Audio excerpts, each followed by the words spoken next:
나는 옷장 앞에 서서 실크 블라우스들을 조심스럽게 캐리어에 담고 있었다. 이번 선전 출장은 투자펀드의 미래가 걸린 중요한 자금 조달 라운드와 관련되어 있어 특히 중요했다. 등 뒤에서 남편 박지훈이 다가와 내 허리를 감싸 안았다. 그의 턱이 내 어깨에 기댔고 목소리는 언제나처럼 나지막하고 다정했다. 우리 여보, 고생 많네. 며칠 가는 건데 짐이 왜 이렇게 많아. 나는 지난 몇 년간 행복이라고 믿어왔던 미소를 살짝 지었다. 만나야 할 파트너들이 많아서 대충 입을 순 없잖아. 알아. 그가 팔에 힘을 주며 나를 더 꽉 안았다. 그냥 당신이 항상 이렇게 애쓰는 모습 보면 마음이 아파서 그래. 모든 건 나한테 맡기고 당신은 그냥 집에서 예쁜 사모님으로만 있으면 되는데. 예전 같았으면 나는 감동해서 몸을 돌려 그를 끌어안고 세상에서 가장 행복한 여자라고 느꼈을 것이다. 내 이름은 강서연. 서울에서 잘 나가는 벤처캐피털, 해성캐피털의 대표이사다. 밖에서는 냉정하고 결단력 있는 커리어우먼으로 보이지만 박지훈 앞에서만은 부드러운 여자가 되었다. 그는 우리 회사의 프로젝트 본부장으로 내가 주변에 수군거림에도 불구하고 그를 그 자리에 앉혔다. 오직 그의 능력과 사랑을 믿었기 때문이다. 나는 내 성공이 곧 그의 성공이고 내 성공의 절반은 뒤에서 묵묵히 외조해준 그의 공이라고 항상 생각해왔다. 하지만 최근 들어 그의 달콤한 말들이 더 이상 예전처럼 내 마음을 따뜻하게 만들지 못했다. 완벽한 유리 표면에 생긴 작은 균열처럼 맨눈으로는 잘 보이지 않지만 살짝 건드리면 산산조각 날 것 같은 막연한 불안감이 피어올랐다. 나 샤워 좀 할게. 당신이 내 스케줄 다시 한번 체크해 줄래? 나는 부드럽게 그의 팔을 풀고 잠옷을 챙겨 욕실로 들어갔다. 뜨거운 물이 담긴 욕조에 몸을 담그고 피로와 함께 머릿속을 파고 드는 이름 없는 불안감을 쫓아내려 했었다. 아마 업무 스트레스가 너무 심해서 쓸데없는 생각을 하는 거겠지. 지훈 씨가 저렇게 나를 사랑하는데 무슨 일이 있을 리가 없잖아. 욕실에서 나왔을 때 박지훈은 침실에 없었다. 옆에 있는 서재에 있겠거니 짐작했다. 나는 잠들기 전 뉴스를 좀 훑어보려고 침대 옆 협탁으로 갔다. 내 핸드폰 바로 옆에 놓인 박지훈의 핸드폰 화면이 마침 메시지 도착 알림으로 환하게 켜졌다. 나는 남편의 핸드폰을 훔쳐보는 습관은 없었지만 잠금 화면에 뜬 알림 메시지 한 줄에 그대로 얼어붙었다. 발신인은 김한나였다. 메시지 내용은 절반만 보였다. 지훈 씨, 배가 너무 아파요. 무서워요. 김한나. 심장이 쿵 하고 내려앉았다. 기억났다. 박지훈이 입이 닳도록 칭찬하며 추천했던 청순하고 맑은 이미지의 인턴. 그는 그녀가 지방에서 홀로 서울로 올라와 어렵게 살고 있지만 아주 성실하고 진취적인 아이라고 했다. 심지어 그가 올린 우수 실적 보고서 덕분에 연말 보너스를 결제해 준 것도 바로 나였다. 배가 아프고 무섭다고? 왜 인턴 사원이 한밤중에 자신의 상사에게 이렇게 애매한 메시지를 보내는 거지? 바로 그때 박지훈이 방으로 들어왔다. 내가 그의 핸드폰을 뚫어지게 쳐다보는 것을 본 그의 얼굴에 순간 당황과 불안의 빛이 스쳤지만 이내 능숙한 미소로 가려졌다. 그는 재빨리 다가와 핸드폰을 집어들었다. 아, 또 스팸 문자네. 요즘 부쩍 늘었어 정말. 그는 말하면서 재빨리 손가락을 놀려 메시지를 삭제했다. 그 동작이 너무 빨라. 내가 제대로 볼 틈도 없었다. 그래? 나는 태연한 척 대답했지만 속에서는 이미 거친 파도가 일고 있었다. 나 이제 자려고. 당신도 일찍 쉬어. 나는 침대에 누워 그에게 등을 돌리고 눈을 감은 척했다. 박지훈이 안도의 한숨을 내쉬는 소리가 들렸고 곧이어 그도 불을 끄고 내 옆에 누웠다. 방은 어둠에 잠겼지만 내 정신은 그 어느 때보다 또렷했다. 그건 스팸 문자가 아니었다. 그의 당황한 표정, 메시지를 황급히 삭제하던 그 동작이 그를 배신했다. 내가 온 마음을 다해 믿었던 남편, 가족의 반대를 무릅쓰고 결혼한 남자, 박지훈. 그는 대체 나에게 무엇을 숨기고 있는 걸까? 그의 몸에서 나는 익숙한 향기.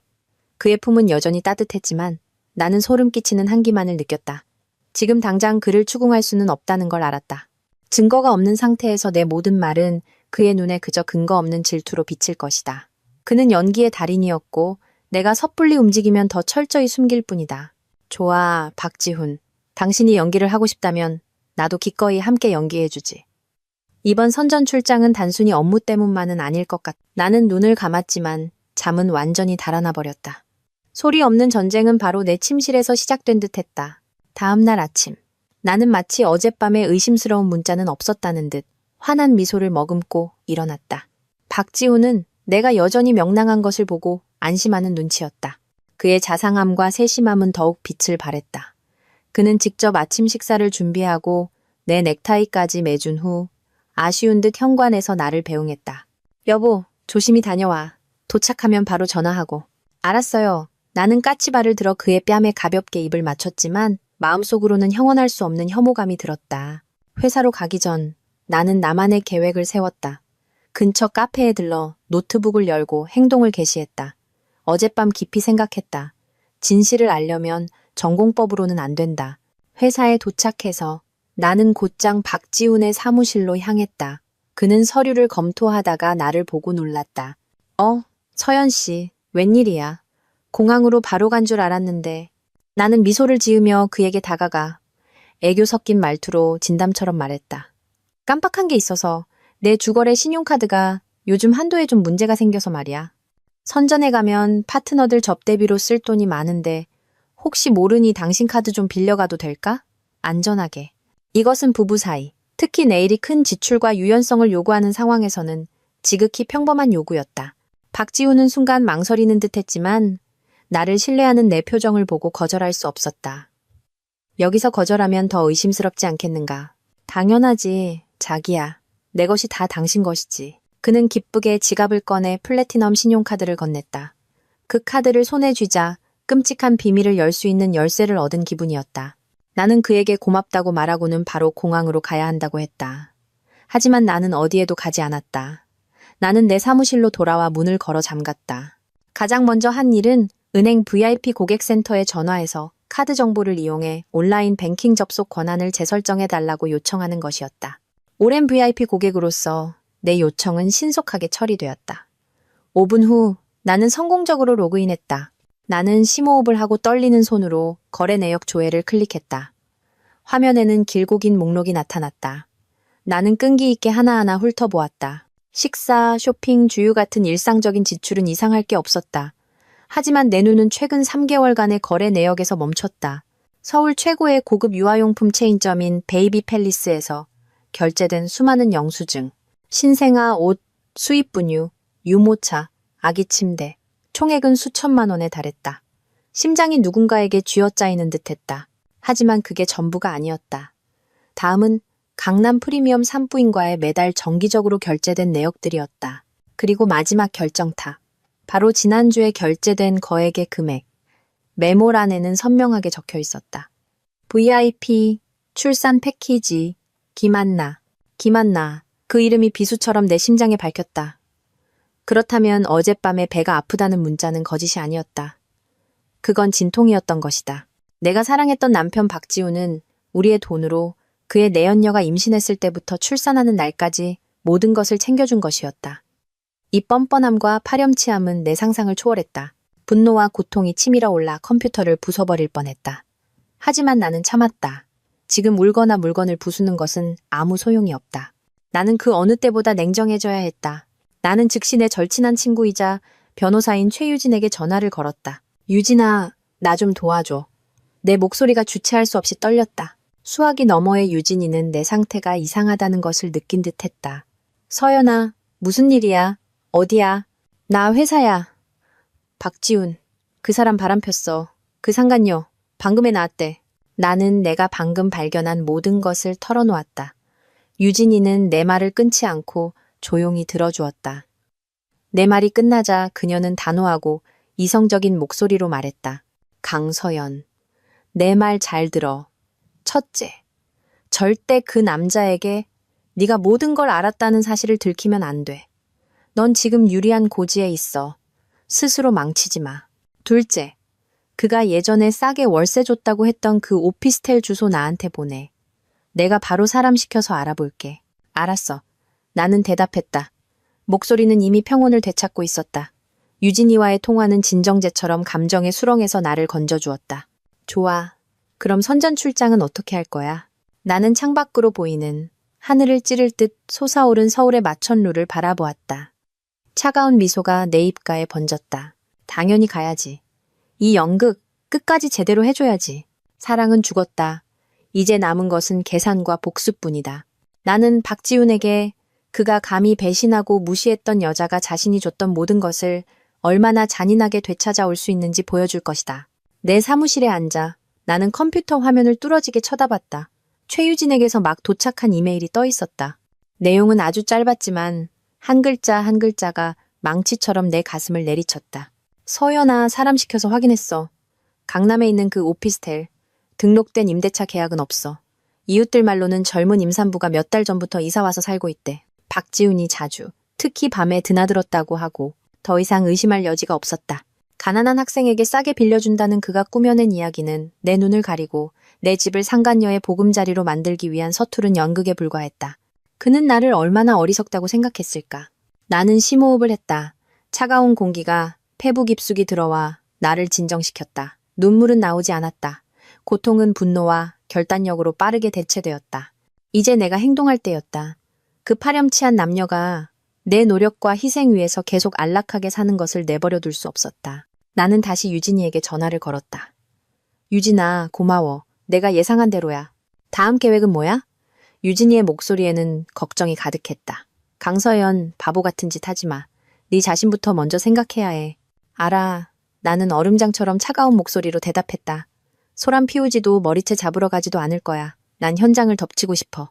그가 변명할 길조차 없게 만들고 싶어. 나는 유진이에게 내 계획을 이야기했다. 그녀는 한참 동안 침묵하더니 한숨을 쉬었다. 알았어. 내가 사람을 붙여줄게. 하지만 약속해. 어떤 광경을 보더라도 평정심을 유지해야 해. 우리의 목표는 증거를 수집해서 그가 법의 대가를 치르게 하는 거야. 알겠지? 알아. 지금처럼 정신이 맑았던 적은 없어. 전화를 끊고 나는 모든 것을 다시 정리하기 시작했다. 이 출장 연극. 나는 완벽하게 해내야만 했다. 점심시간에 박지훈이 전화를 걸어왔다. 목소리는 여전히 꿀처럼 달콤했다. 자기야, 점심 먹었어? 거르지 말고 꼭 챙겨 먹어. 파트너랑 같이 먹고 있어. 나는 눈 하나 깜빡하지 않고 거짓말을 했다. 아, 지훈 씨. 내 비행기가 오후로 미뤄졌어. 4시쯤에나 출발할 것 같아. 점심때 집에 들르긴 힘들겠네. 나는 그에게 행동할 충분한 시간을 주기 위해 일부러 그렇게 말했다. 내가 일찍 떠나면 그는 혹시나 하는 마음에 경계할지도 모른다. 하지만 내가 늦게 떠난다면 그는 오후 내내 자신의 중요한 일을 처리할 여유가 생겼다고 생각할 것이다. 그래? 아쉽네. 내가 데리러 가서 같이 밥 먹으려고 했는데. 그의 목소리에는 가짜 실망감이 묻어났다. 알았어. 그럼 일 봐. 오후에 공항으로 마중 나갈게. 응, 자기야. 나는 전화를 끊고 비웃음을 지었다. 그의 연기력은 날이 갈수록 발전했지만 괜찮다. 연극이 완벽할수록 막이 내릴 때의 추락은 더 고통스러울 테니까. 그날 오후 내내 나는 아무것도 하지 않았다. 그저 사무실에 조용히 앉아 다음 단계를 계획했다. 나는 모든 공동재산과 개인재산, 보험계약, 투자 내역을 다시 검토했다.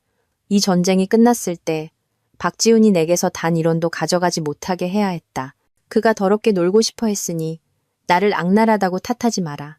오후 3시가 거의 다 되어 나는 미리 준비해둔 캐리어를 끌고 회사를 나섰다. 집으로 가지 않고 곧장 공항 근처의 카페로 가서 구석진 자리에 앉아 기다렸다. 결정적인 시간을, 이 거짓 연극의 막이 오를 때를 기다렸다. 정확히 3시 30분, 익숙한 박지훈의 아우디 차량이 카페 앞에 멈췄다.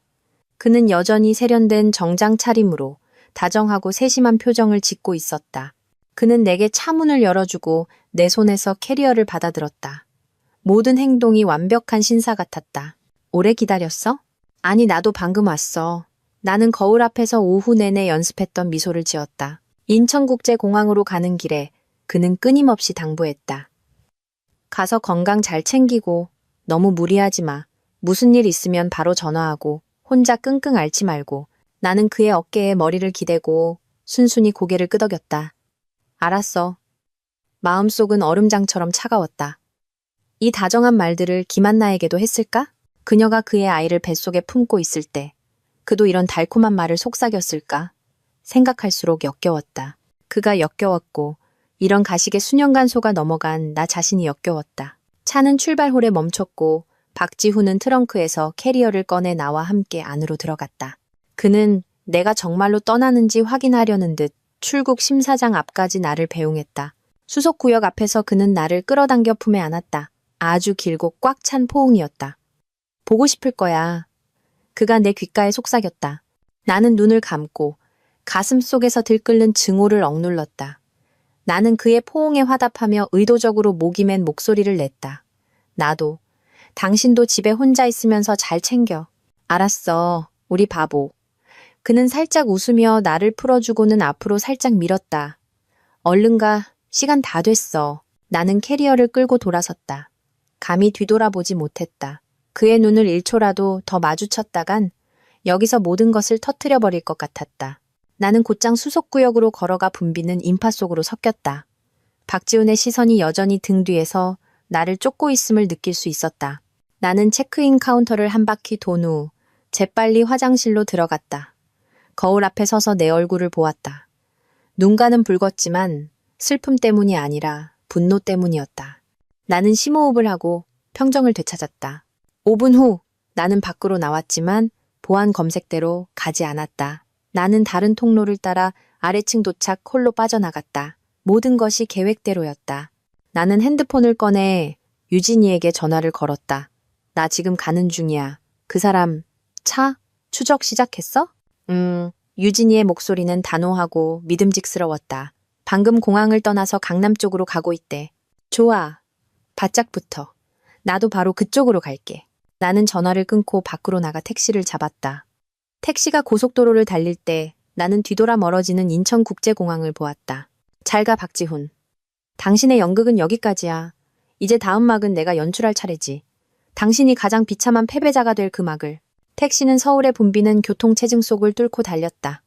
나는 뒷좌석에 앉아 핸드폰을 꽉 쥔 채 유진이가 보낸 사람이 공유해준 위치 추적 앱에서 눈을 떼지 못했다. 박지훈의 차를 표시하는 빨간 점은 단호하게 움직이고 있었다. 우리의 집으로 돌아갈 생각은 전혀 없어 보였다. 그는 강남의 고급 오피스텔 단지로 직행하고 있었다. 내 예상대로였다. 기사님, 조금만 더 빨리 가주세요.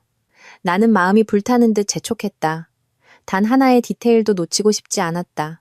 내 택시가 목적지에 도착했을 때 나는 기사에게 오피스텔 정문 맞은편에 눈에 띄지 않는 곳에 차를 세워달라고 했다. 여기서 모든 동태를 뚜렷하게 관찰할 수 있었다. 유진이가 고용한 사람의 차가 이미 근처의 은밀한 위치에 주차되어 있는 것이 보였다. 모든 것이 순조롭게 진행되고 있었다. 나는 기다렸다. 1초가 1세기처럼 길게 느껴졌다. 내가 무엇을 기다리고 있는지, 아니 무엇을 마주하기를 두려워하고 있는지 알 수 없었다. 마음의 준비를 했음에도 불구하고 진실이 눈앞에 펼쳐지려는 순간 심장은 여전히 멈추지 않고 떨렸다. 그것은 배신의 고통, 은밀하고 끈질긴 고통이었다. 약 15분 후 나는 박지훈이 건물 로비에서 허둥지둥 달려나오는 것을 보았다. 그의 얼굴에는 더 이상 평소에 침착하고 세련된 모습은 없었다. 대신 극도의 당황과 걱정이 서려 있었다. 그는 차로 달려가 앞문과 뒷문을 활짝 열었다.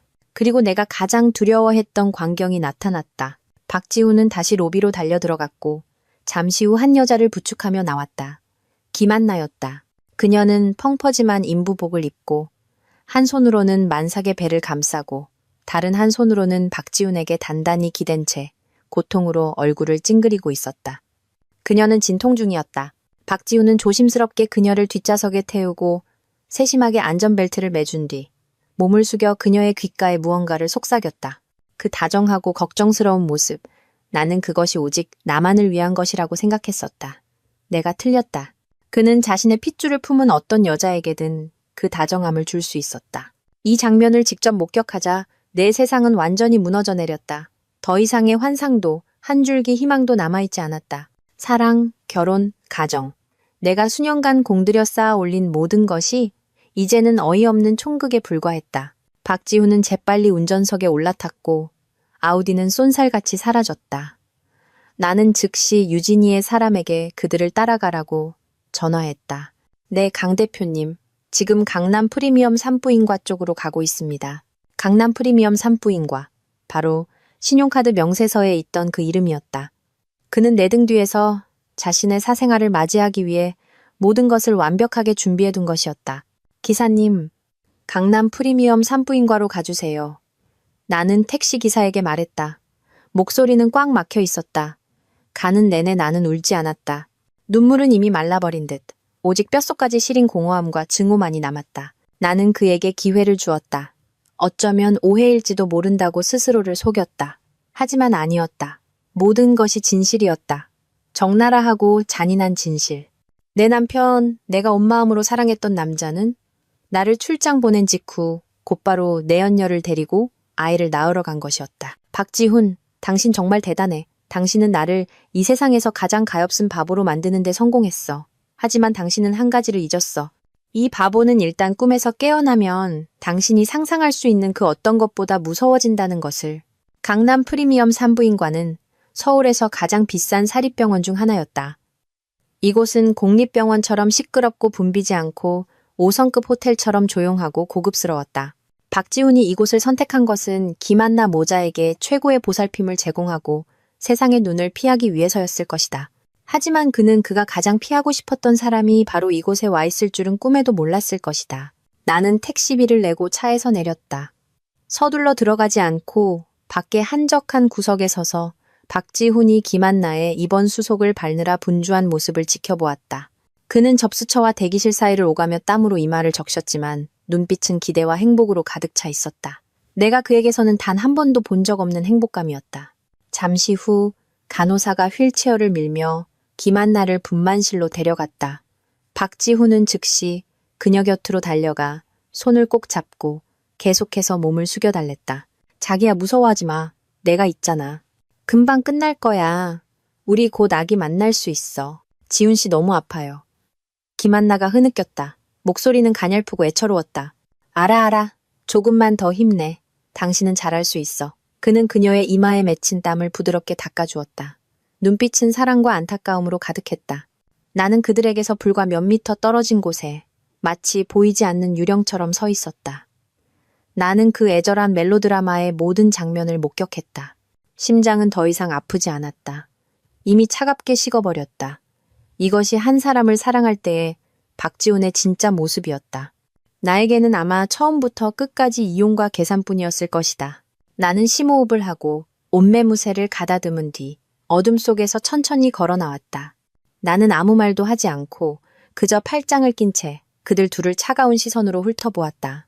나를 가장 먼저 본 사람은 박지훈이었다.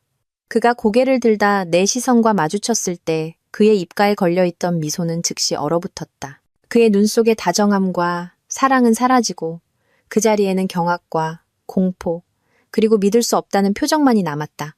서연 씨, 그가 더듬거렸다. 목소리는 목구멍에서 겨우 나오는 듯했다. 어떻게 여기에 비행기 안에 있어야 하는 거 아니었어? 그의 얼굴은 종이처럼 하얗게 질렸고 두 눈은 마치 귀신이라도 본 듯 나를 뚫어지게 쳐다보았다. 김한나도 박지훈의 반응을 보고 고개를 돌렸다. 나를 보자 그녀 역시 몸이 굳었고 고통조차 잠시 잊은 듯했다. 그녀의 얼굴에 떠있던 가냘프고 애처로운 표정은 공포와 죄책감으로 바뀌었다. 나는 입꼬리를 살짝 올려 희미한 미소를 지었지만 그 미소는 칼날처럼 날카로웠다. 왜요, 박지훈 씨? 많이 놀랐어요? 내가 입을 열었다. 내 목소리는 이상할 정도로 맑고 평온하게 조용한 복도를 울렸다. 내가 여기 있는 게 당신의 좋은 일을 망쳐버렸나 보죠? 박지훈은 악몽에서 깨어난 듯 황급히 김한나의 손을 놓고 내 쪽으로 다가왔다. 그의 표정은 극도로 혼란스러워 보였다. 서연아, 내 말 좀 들어봐. 당신이 생각하는 그런 게 아니야. 이건... 그는 변명거리를 찾으려 애썼지만 나의 날카로운 시선 아래 모든 말은 무용지물이 되는 듯했다. 연극은 막을 내렸고 주연 배우는 현장에서 붙잡혔다.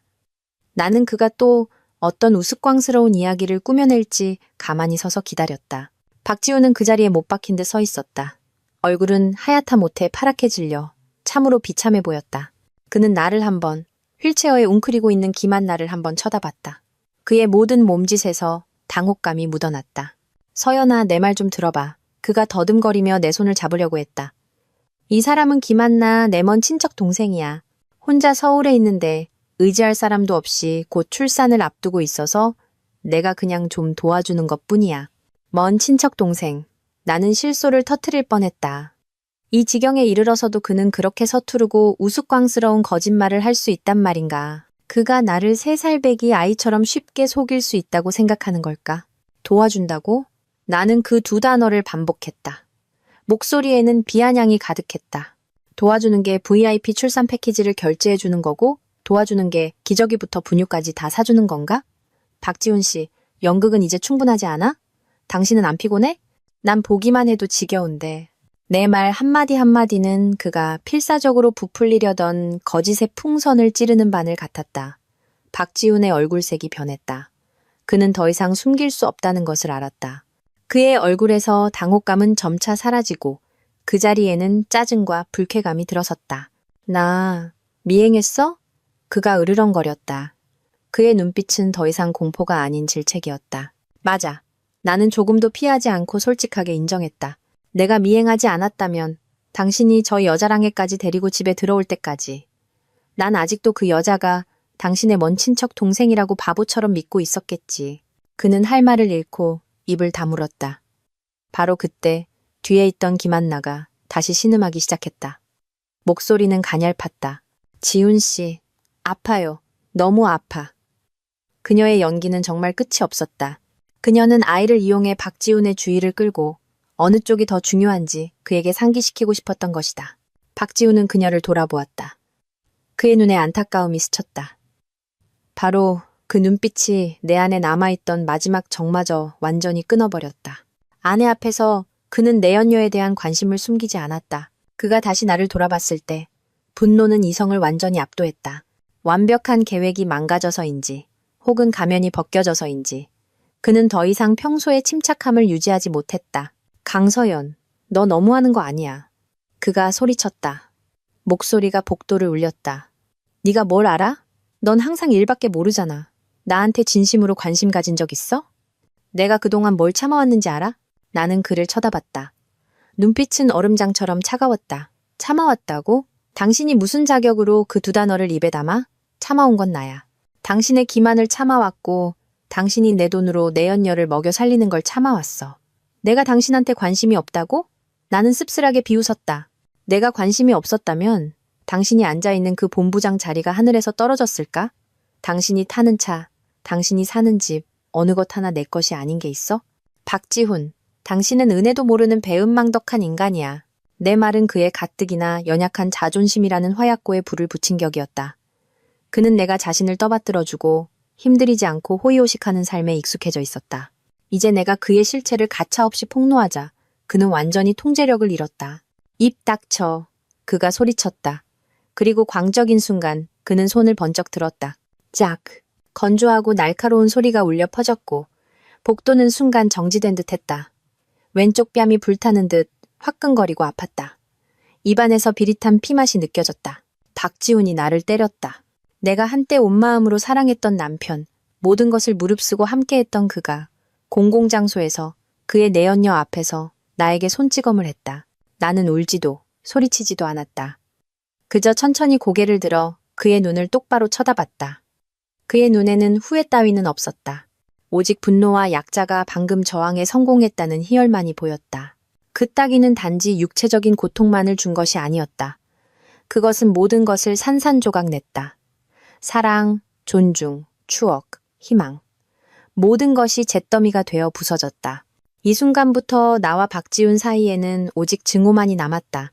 박지훈의 따귀의 주변 공간은 얼어붙은 듯했다. 심지어 김한나도 신음소리를 멈추고 눈을 동그랗게 뜬 채 눈앞의 광경을 바라봤다. 아마 그녀도 박지훈이 감히 나에게 손을 댈 줄은 몰랐을 것이다. 뺨은 화끈거렸지만 육체적 고통은 심장의 싸늘함에 비하면 아무것도 아니었다. 나는 동요하지 않고 분노로 붉어진 박지훈의 얼굴을 조용히 정면으로 응시했다. 내 반응은 그의 예상을 벗어난 듯했다. 그는 내가 다른 여자들처럼 울고불고 난리를 칠 것이라 생각했겠지. 하지만 나는 그들이 아니었다. 나는 천천히 손을 들어 올렸다. 부어오른 뺨을 감싸기 위해서가 아니라 가방에서 핸드폰을 꺼내기 위해서였다. 나는 전면 카메라를 켜고 침착하게 핸드폰을 들어 올렸다. 찰칵. 사진 찍는 소리가 선명하게 울렸다. 나는 하얀 피부 위에 선명하게 찍힌 붉은 5손가락 자국이 난 내 얼굴을 찍었다. 그러고 나서 카메라를 돌려 전체 풍경을 담았다. 아직도 얼떨떨한 표정의 박지훈과 휠체어에 앉아 배를 감싸고 있는 김한나. 배신과 폭행의 증거를 완벽하게 기록한 사진이었다. 박지훈은 내 행동을 보고 멍하니 서 있었다. 너 지금 뭐 하는 거야? 나는 핸드폰을 내리고 다시 가방에 넣은 뒤 미소를 지었다. 그 어느 때보다 차갑고 거리감이 느껴지는 미소였다. 뭐 하냐고? 나는 또렷하게 말했다. 한 글자 한 글자가 공기 중에 새겨지는 듯했다. 이혼 소송 준비하려고 증거 수집하는 중이야. 박지훈 씨, 당신 끝났어. 말을 마친 뒤 나는 그나 그 상간녀를 1초도 더 쳐다보지 않았다. 나는 몸을 돌려 단호한 발걸음으로 자리를 떴다. 내 하이힐 굽이 대리석 바닥에 부딪히며 전쟁의 시작을 알리는 북소리처럼 차갑고 결연한 소리를 냈다. 등 뒤에서 박지훈이 나를 부르는 소리가 들렸다. 분노와 공포가 뒤섞인 혼란스러운 소리. 하지만 나는 뒤돌아보지 않았다. 내 등 뒤의 길은 완전히 무너졌다. 이제 나는 앞으로만 나아갈 수 있었다. 병원 밖으로 나와 서울의 후텁지근한 여름 공기를 깊이 들이마셨다. 나는 집으로도 회사로도 가지 않았다. 택시를 잡아 최유진의 법률사무소 주소를 댔다. 차 안에 앉아서야 비로소 나는 몸이 떨리는 것을 허락했다. 하지만 그것은 두려움이 아니라 극한까지 억눌렸던 분노였다. 내가 틀렸다. 내 인생 최대의 실수는 박지훈을 믿었던 것, 사랑이 가정 환경과 가치관의 차이를 모두 극복할 수 있다고 생각했던 것이었다. 그 결과 나는 문자 그대로, 그리고 비유적으로도 하늘이 무너지는 따귀를 맞았다. 유진이의 사무실에 도착했을 때 그녀는 나를 기다리고 있었다. 내 뺨에 붉은 자국을 보고 그녀는 아무 말 없이 조용히 나를 안으로 이끌어 따뜻한 물 한 잔을 따라주었다. 그 자식이 널 때렸어? 유진이가 단호한 목소리로 물었다. 나는 고개를 끄덕이며 방금 찍은 사진을 보여주었다. 병원에서 둘 다 잡았어. 그 여자 진통 중이더라. 유진이는 사진을 보고 아름다운 눈썹을 찌푸렸다. 잘했어, 강서연. 아주 잘했어. 이 증거면 충분해. 이제 내 말 들어. 우리 바로 시작할 거야. 그녀는 서류 뭉치를 꺼내 다음 법적 절차들을 설명하기 시작했다. 첫째, 모든 자산을 동결시킨다. 둘째, 집 도어록을 바꾼다. 셋째, 접근 금지 명령과 함께 이혼 소장을 보낸다. 그는 폭행을 저질렀어. 우리는 그가 내 반경 100m 이내로 접근하지 못하도록 충분히 요구할 수 있어. 나는 듣고 단호하게 고개를 끄덕였다. 그렇게 해줘. 조금도 봐줄 필요 없어. 그가 한 모든 짓에 대해 대가를 치르게 하고 싶어. 걱정 마. 유진이가 내 어깨에 손을 얹었다. 그녀의 눈빛은 굳건했다. 이 전쟁, 우리가 반드시 이겨. 내가 그 자식 단 1원도 못 받고 쫓겨나게 만들어줄게. 눈앞의 친구를 보니 이상하게 마음이 놓였다. 고통은 여전했지만 더 이상 나를 무너뜨릴 수는 없었다. 이 순간부터 나는 더 이상 사랑 때문에 약해지는 강서연이 아니었다. 나는 내 명예와 미래를 위해 싸우는 전사, 강서연이었다. 최유진의 사무실을 나오자 나는 마치 다시 태어난 기분이었다. 연약함과 고통은 뒤로 남겨졌다. 이제 내 안에는 결단과 냉정함만이 남았다. 박지훈이 끝까지 가보자고 했으니 나는 그에게 지옥이 무엇인지 보여줄 것이다. 차에 타자마자 내가 한 첫 번째 일은 내 비서, 똑똑하고 절대적으로 충성스러운 박민지에게 전화하는 것이었다. 박 비서, 내 지시 들어요. 나는 감정 없는 목소리로 말했다. 즉시 재무팀과 은행에 연락해서 나와 박지훈 명의로 된 모든 공동 계좌와 부속 신용카드를 동결시키세요. 그의 회사 모든 펀드에 대한 접근 권한도 무효화하고요. 지금부터 모든 거래는 내 직접 서명이 있어야만 승인됩니다. 즉시 실행하세요. 네, 대표님. 수화기 너머의 박 비서는 군말 없이 명령에 따랐다. 그녀는 내가 일단 결정하면 누구도 바꿀 수 없다는 것을 알았다. 전화를 끊고 다음 번호를 눌렀다. 이번에는 우리가 사는 고급 빌라 단지의 보안 및 관리업체였다. 여보세요. 18호 소유주 강서연입니다. 오늘 오후 중으로 사람을 보내 모든 도어록 시스템을 교체하고 보안 시스템을 업데이트해 주십시오. 이제부터 저만이 출입 권한을 가집니다. 박지훈 씨를 입주민 명단에서 삭제해 주세요. 네, 강서연님. 요청 접수했습니다. 마지막 전화는 전문 이삿짐 센터에 했다. 포장 및 정리 서비스를 이용하고 싶습니다. 강남 로얄 팰리스 18호로 가서 안방과 서재에 있는 박지훈이라는 남자의 모든 개인 물품을 정리해 주세요. 옷, 신발, 책, 개인용품 하나도 빠짐없이요. 상자에 조심히 포장해서 남부순환로에 있는 공공보관 창고로 옮겨주세요. 자세한 주소는 나중에 보내드리겠습니다. 비용은 전액 제가 지불하겠습니다. 모든 일을 처리하고 나서야 나는 차를 로얄 팰리스 쪽으로 몰았다. 나는 그들과 마주치고 싶지 않았다. 그저 멀리서 모든 것이 내 뜻대로 진행되는지 감독하고 싶었다. 내가 도착했을 때 보안업체 팀은 이미 전문적으로 일하고 있었다. 그들은 새 도어록을 설치하고 비밀번호를 재설정했다. 1시간도 채 안 되어 그 웅장한 빌라는 완전히 나 혼자만의 통제하에 들어왔다. 이어서 이삿짐 센터 팀이 도착했다. 그들은 신속하고 효율적으로 일했다. 내가 그에게 사주었던 명품 셔츠들, 반짝이던 가죽 구두들, 그가 좋아했던 책들, 모든 것이 무자비하게 상자에 담겼다. 나는 맞은편 차 안에서 조용히 그 광경을 지켜봤다. 마음에는 한 점의 파동도 없었다. 그것들은 한때 내 사랑의 증표였다. 이제는 내 인생에서 깨끗이 치워버려야 할 무생물에 불과했다. 박지훈의 어머니가 시골에서 올라올 때마다 손님방에 남겨두었던 옷가지와 물건들이 생각났다. 나는 잠시 생각하다가 이삿짐 센터 팀장에게 다시 전화했다. 팀장님, 2층 손님방에 있는 나이 든 여성분의 짐도 같이 정리해서 창고로 보내주세요. 치우려면 깨끗하게 치워야 했다. 나는 그 가족과 관련된 어떤 것도 내 집에 남아있는 것을 원치 않았다. 마지막 상자들이 트럭에 실려 떠나갔을 때 빌라는 이상하게 텅 비었지만 나는 오히려 엄청난 해방감을 느꼈다. 마치 수년간 내 어깨를 짓누르던 무거운 짐을 내려놓은 것 같았다. 밤이 깊어지고 있었다. 나는 이 시간 박지훈이 아마 병원에서 아버지 된 기쁨에 흠뻑 빠져 있으리라는 것을 알았다. 그는 진짜 폭풍이 이제 막 시작되었다는 것을 전혀 모르고 있었다. 바로 내 손으로 만든 그가 가진 모든 것을 휩쓸어버릴 폭풍을. 병원에서 박지훈은 막 분만실에서 나온 작은 아들을 바라보고 있었다. 강서연과 마주쳤을 때의 분노와 번뇌는 모두 사라진 듯했다. 그는 끝없는 행복감과 자부심만을 느꼈다. 그에게 아들이 생겼다. 대를 이을 아들. 김한나는 출산으로 지쳐 있었지만 만족스러운 미소를 지었다. 그녀는 박지훈을 보며 달콤하게 말했다. 지훈 씨, 아기가 당신을 너무 닮았어요. 당연하지. 박지훈이 웃으며 그녀의 이마에 입을 맞췄다. 나중에 이 아빠처럼 똑똑하고 잘생겨질 거야. 그가 돈과 아들이 함께하는 미래라는 아름다운 꿈에 잠겨 있을 때 간호사가 병원비 청구서를 들고 들어왔다. 박지훈님, 수납 창구에서 나머지 비용을 정산해 주십시오. 네, 바로 가겠습니다. 박지훈은 기분 좋게 대답했다. 강서연이 미리 큰 금액을 결제해둔 것이 참 사려 깊다고 속으로 생각했다. 그는 강서연이 항상 주던 플래티넘 카드를 꺼내 자신 있게 수납 창구로 향했다. 손님, 이 카드는 결제가 안 되는데요. 직원이 카드를 여러 번 긁어본 후 말했다.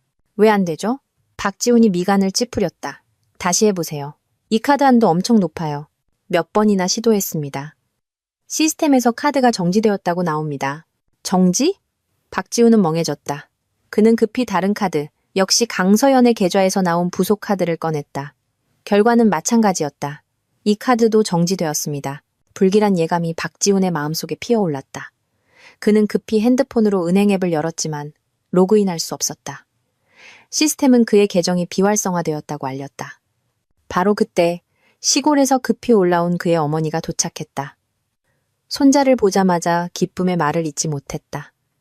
아이고 우리 대를 이을 손주, 애비를 쏙 빼닮았네. 하지만 기쁨도 잠시, 박지훈은 그가 한 푼도 없는 빈털터리가 되었다는 소식을 전해야 했다. 그의 어머니는 그 말을 듣고는 기절초풍하며 강서연을 향해 독한 년, 알도 못 낳는 암탈기 질투는 많아가지고라며 욕을 퍼붓기 시작했다. 다른 방법이 없었던 박지훈은 어머니의 얼마 안 되는 쌈짓돈으로 병원비를 겨우 결제했다.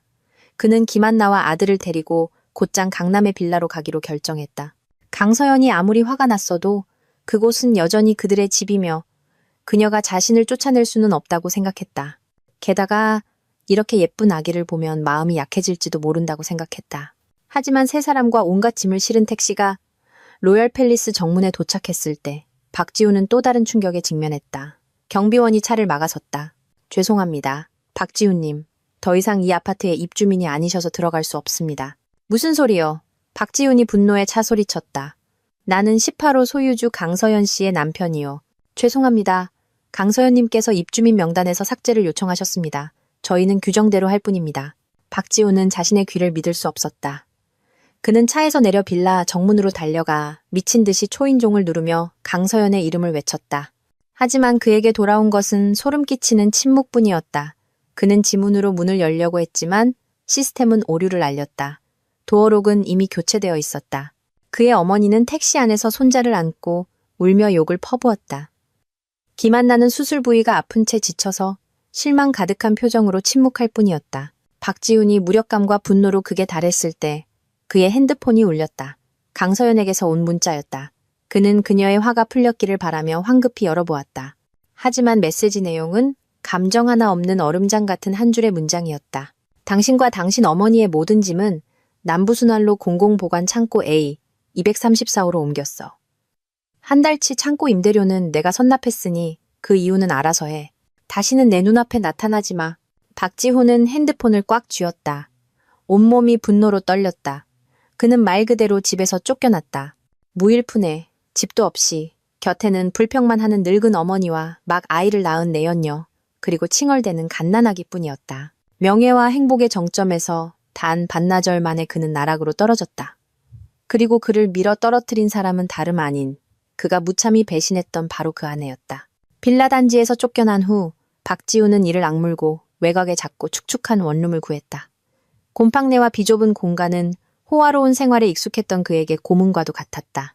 시골에서 급히 올라온 그의 어머니 이 여사는 이 광경을 보고는 그 독한 년이라며 울고불고 욕하기 시작했다.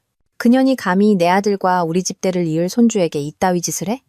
지훈아, 이대로 가만히 있으면 안 된다. 회사로 쳐들어가서 내 권리를 찾아야지. 어머니의 부추김에 끓어오르는 분노와 절망이 더해져 박지훈은 결판을 내기로 결심했다. 그는 강서연이 그렇게까지 무정할 리 없다고 믿었다. 아마 그저 화가 난 것일 테니 자신이 가서 소란을 피우고 압박하면 그녀가 숙이고 들어올 것이라고 생각했다. 다음 날, 박지훈은 어머니와 함께 해성 캐피털이 있는 오피스 빌딩으로 향했다. 아직 직원 출입증이 있었기에 보안 게이트를 쉽게 통과할 수 있었다. 그들은 곧장 내 사무실이 있는 38층으로 향했다. 회사 전체가 박지훈의 행색을 보고 경악했다. 그는 더 이상 세련되고 당당하던 프로젝트 본부장이 아니었다. 초췌하고 수염은 덥수룩하며 옷은 구겨진 남자일 뿐이었다. 옆에는 촌스러운 옷차림에 살기등등한 표정을 한 중년 여성이 있었다. 강서연 어딨어? 당장 나오라고 해. 이 여사는 주위 시선은 아랑곳하지 않고 안내 데스크에서 고래고래 소리쳤다. 안내 직원은 겁에 질려 내 비서에게 급히 전화를 걸었다. 박 비서가 재빨리 달려나와 그들 모자 앞을 막아섰다. 박 본부장님, 사모님, 대표님은 지금 중요한 회의 중이셔서 뵐 수 없습니다. 용건은 메모로 남겨주십시오. 회의는 무슨 놈의 회의? 이 여사는 박 비서를 밀치고 내 사무실 쪽으로 돌진했다. 알도 못 낳는 년이 무슨 회의를 해. 바쁜 척하며 책임 회피하려는 거지. 오늘 피한다고 평생 피할 수 있을 것 같아? 그녀의 악독한 욕설이층 전체에 울려 퍼졌다. 다른 부서 직원들이 모두 호기심에 고개를 내밀고 쳐다봤다. 박지훈은 어머니를 말리기는커녕 희열에 찬 표정으로 서 있었다. 마치 이런 방식으로 나를 망신 주려는 듯했다. 내 사무실 문이 벌컥 열렸지만 나온 사람은 내가 아니라 키 큰 보안 요원 2명이었다. 두 분 여기서 나가주시죠. 여긴 사무 공간이지 소란 피우는 곳이 아닙니다. 한 보안 요원이 차갑게 말했다. 내 놈들이 감히 날 쫓아내? 이 여사가 눈을 부라렸다. 내가 누군 줄 알아? 강서연이 시어머니다. 누구신지는 관심 없습니다. 강 대표님께서 지시하셨습니다. 허가 없이 소란 피우는 분은 모두 내보내라고요. 말을 마친 보안 요원들이 다가와 그들 모자를 끌어내려 했다. 박지훈이 그제야 분노의 찬 목소리로 외쳤다. 강서연 나와! 거기 숨어서 뭐 하는 거야? 남편이랑 시어머니한테 이럴 수 있어? 너 사람 맞아? 그는 사람들의 동정심을 얻으려 애썼지만 내 사무실에서는 침묵만이 흘러나왔다. 바로 그때 정장을 입은 한 남자가 다가왔다. 최유진의 법률사무소에서 온 변호사였다. 그는 차분하게 박지훈에게 서류 뭉치를 건넸다. 박지훈 씨, 저는 강서연 씨의 법률 대리인입니다. 이것은 귀하의 외도 및 가정폭력에 대한 증거가 첨부된 이혼 소장입니다. 그리고 이것은 법원의 접근 금지 명령입니다. 지금 이 순간부터 강서연 씨에게 100m 이내로 접근할 경우 즉시 경찰에 신고할 것입니다. 박지훈은 손에 들린 서류 뭉치를 보고 멍해졌다. 이혼 소장, 외도 증거, 폭행, 접근 금지 명령. 강서연은 그의 상상보다 훨씬 빠르고 잔인하게 움직였다. 그의 모든 퇴로는 막혀 있었다. 그를 모르는 이 여사는 아들이 넋이 나간 것을 보고 더욱 기승을 부렸다. 이혼은 무슨 놈의 이혼? 이 집안에 이혼은 없어. 내 아들이 잘못했다면 그건 다 저 버르장머리 없는 년 때문이야. 애도 못 낳으니까 내 아들이 밖에서라도 나와야지. 안 그래? 나가주시죠. 보안 요원들은 더 이상 참지 않았다. 한 명은 박지훈을, 다른 한 명은 이 여사의 팔을 잡고 수십 명의 직원들이 보는 앞에서 무자비하게 끌어냈다. 막다른 길에 몰린 짐승처럼 박지훈과 그의 어머니는 굴욕과 분노, 무력감에 휩싸였다. 박지훈이 마지막으로 절규했다. 강서연, 잘났어. 정말. 두고 봐. 내가 널 가만두지 않을 거야. 엘리베이터 문이 닫히고 층 전체에 다시 정적이 찾아왔다. 나는 사무실 안, 반투명 유리 너머로 그 광경을 지켜보며 차가운 미소를 지었다. 박지훈, 당신이 이제 나한테 뭘 할 수 있을 거라 생각해? 이 게임은 당신이 나에게 손을 댄 그 순간부터 이미 당신의 패배였어. 회사에서 굴욕적으로 쫓겨난 박지훈과 그의 어머니는 허름한 원룸으로 돌아왔다. 이혼 소장과 접근 금지 명령의 충격에 박지훈은 완전히 무너졌다. 그는 삐걱거리는 침대에 주저앉아 머리를 쥐어뜯었다. 모든 것이 너무 빠르고 잔인했다.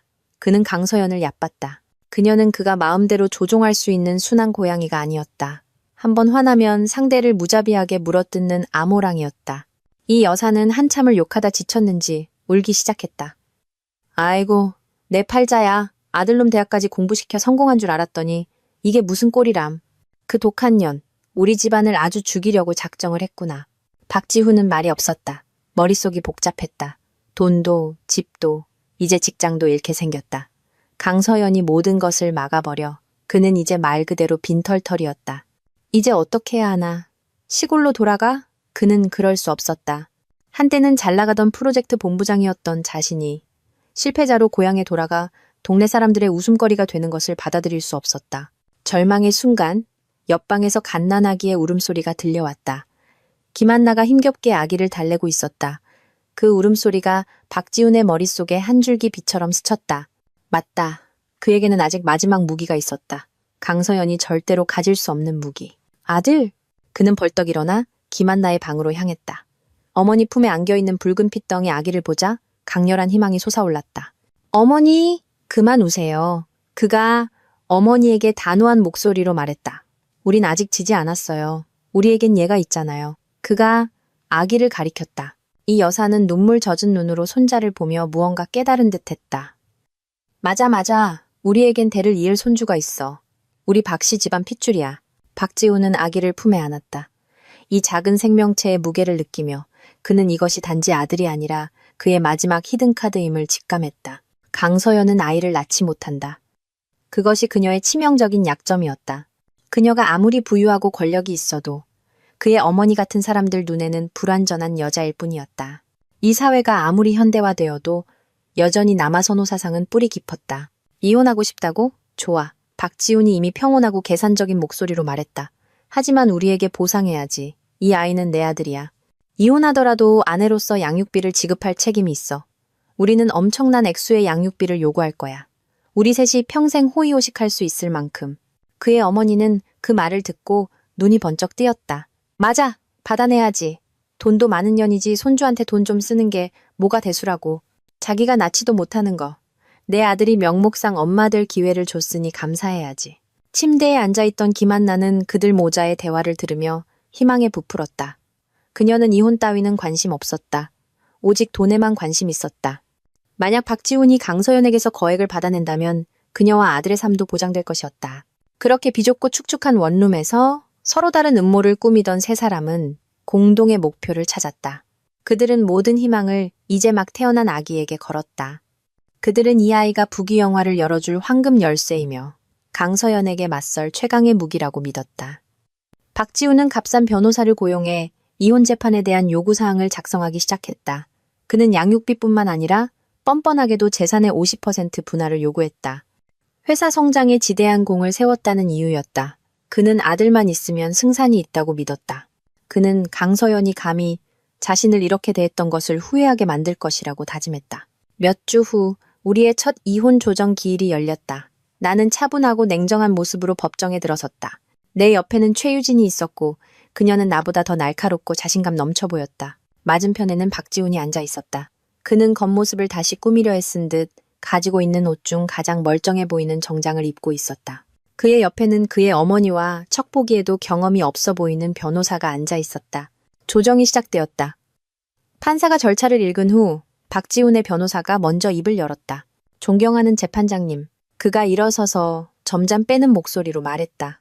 저희는 오늘 제 의뢰인인 박지훈 씨와 강서연 씨의 이혼 사건을 해결하기 위해 이 자리에 섰습니다. 두 분의 결혼 생활은 5년간 지속되었으며 그동안 제 의뢰인은 헌신적인 남편이자 효심 깊은 사위였고 무엇보다 강서연 씨가 대표로 있는 혜성캐피털의 성장에 지대한 공을 세운 핵심 인물이었습니다. 나는 그 말을 들으며 입꼬리를 거의 보이지 않게 살짝 올렸다. 지대한 공. 그가 그런 말을 할 낯이 있다니. 변호사는 계속해서 박지훈을 유능하고 덕망 있는 인물로 포장하려 했었다. 박지훈 씨는 전략적인 안목과 탁월한 사업 수완으로 수백억 원대의 프로젝트들을 직접 유치하여 회사에 막대한 이익을 안겨주었습니다. 그는 시간과 노력을 희생하며 부부 공동의 사업에 모든 것을 바쳤습니다. 오늘날 강서연 씨가 가진 재산의 절반은 제 의뢰인의 피와 땀이라고 해도 과언이 아닙니다. 박지훈은 고개를 끄덕이며 동의하는 척했고 심지어 겸손한 표정까지 지었다. 그의 어머니는 가슴을 펴고 의기양양한 눈빛으로 나를 쳐다봤다. 하지만 변호사가 목소리를 바꿔 연민 가득한 톤으로 말했다. 그러한 희생에 대한 보답으로 강서연 씨는 일밖에 모르는 차가운 아내였고 어머니로서의 천륜을 다하지 못했습니다. 이는 부부 생활에 회복 불가능한 균열을 만들었습니다. 그리고 사건의 정점에서 그녀는 남편과 시어머니를 무자비하게 집에서 내쫓고 모든 자산을 동결시켜 제 의뢰인을 극심한 공경에 빠뜨렸습니다. 그는 잠시 말을 멈추고 법정안을 훑어본 뒤 마지막 요구를 내놓았다. 이러한 이유로 저희는 재판장님께 다음과 같이 판결을 요청합니다. 첫째, 양측의 이혼을 허가해 주십시오. 둘째, 재산 문제에 관하여 강남의 빌라, 고가의 차량, 은행 예금 및 혜성캐피털의 지분 50%를 포함한 강서연 씨 명의의 모든 재산 중 50%를 제 의뢰인에게 분할해 주실 것을 요청합니다. 이는 그의 헌신에 대한 정당한 보상입니다. 그 요구가 나오자 법정은 잠시 침묵에 휩싸였다. 판사조차 그 뻔뻔함에 미간을 찌푸렸다. 내 옆에 유진이는 여전히 태연한 채 옅은 미소만 지을 뿐이었다. 박지훈의 변호사는 이미 승리를 확신한 듯 자신감 넘치는 표정으로 자리에 앉았다. 박지훈도 나를 쳐다봤다. 그의 눈에는 도전과 희열이 섞여 있었다. 그는 나를 깎아내리고 자신의 공을 내세움으로써 원하는 것을 얻을 수 있다고 생각했다. 그는 내가 명예 때문에라도 조용히 끝내기 위해 재산의 일부를 나눠줄 것이라고 생각했다. 그는 틀렸다. 이 게임에서 나는 단 한 발짝도 물러서지 않을 것이다. 박지훈 측 변호사의 변론이 끝나자 판사가 우리 쪽을 향했다. 피고 측, 하실 말씀 있습니까? 최유진이 우아하게 일어섰다. 그녀는 서둘러 반박하지 않고 상대편 변호사에게 정중하게 미소 지었다. 존경하는 재판장님, 그리고 변호사님. 그녀가 입을 열었다. 목소리는 맑고 분명하며 힘이 있었다. 방금 아주 감동적인, 헌신적이고 유능한 남편에 대한 현대판 동화 한 편을 들었습니다. 하지만 동화는 보통 현실이 아니며 이 사건의 진실은 그와는 정반대입니다. 박지훈과 그의 변호사가 미간을 찌푸렸다. 유진이가 말을 이었다. 원고 측은 박지훈 씨가 지대한 공을 세워 수백억 원대 프로젝트를 유치했다고 주장합니다. 저희는 그 공로라는 것에 대해 매우 궁금합니다. 그래서 몇 가지 자료를 준비했습니다. 그녀는 비서에게 신호를 보냈다. 두꺼운 서류 뭉치가 판사와 박지훈 측에 전달되었다. 존경하는 재판장님, 이것은 독립회계법인의 감사를 받은 지난 3년간 혜성캐피털의 모든 프로젝트에 대한 재무보고서 및 업무 성과 평가서입니다. 유진이가 서류를 가리키며 말했다. 재판장님과 원고 측께서는 15페이지, 박지훈 프로젝트 본부장이 직접 담당했던 프로젝트들의 성과 요약 부분을 봐주시기 바랍니다. 박지훈은 황급히 15페이지를 넘겼고 그의 얼굴색은 즉시 변했다. 유진이는 그가 소화할 시간을 주지 않고 목소리를 높였다. 보고서에 따르면 지난 3년간 박지훈 씨는 총 5개의 투자 프로젝트를 담당했으며 그 결과 3개 프로젝트는 막대한 손실을 입혀 회사에 500억 원 이상의 손해를 끼쳤습니다.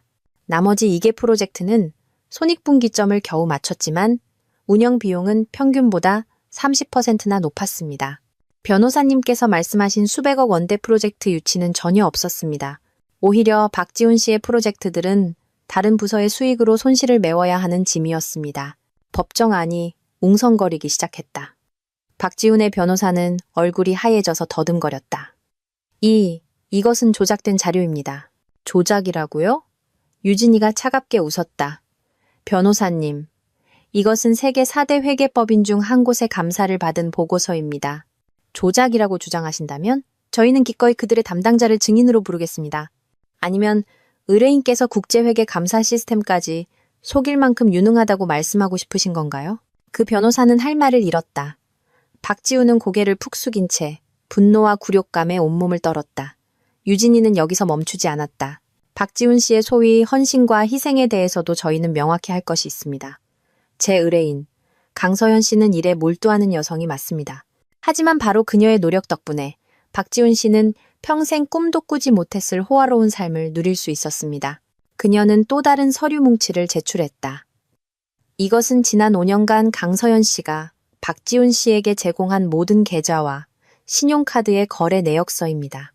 자동차, 명품 옷, 호화로운 여행, 비싼 레스토랑에서의 식사, 모든 비용은 제 의뢰인이 혼자 부담했습니다. 그렇다면 박지훈 씨가 말하는 희생이란 무엇입니까? 아내의 돈을 쓰기 위해 즐기는 시간을 희생했다는 뜻인가요? 이때 박지훈은 더 이상 가만히 앉아 있을 수 없었다.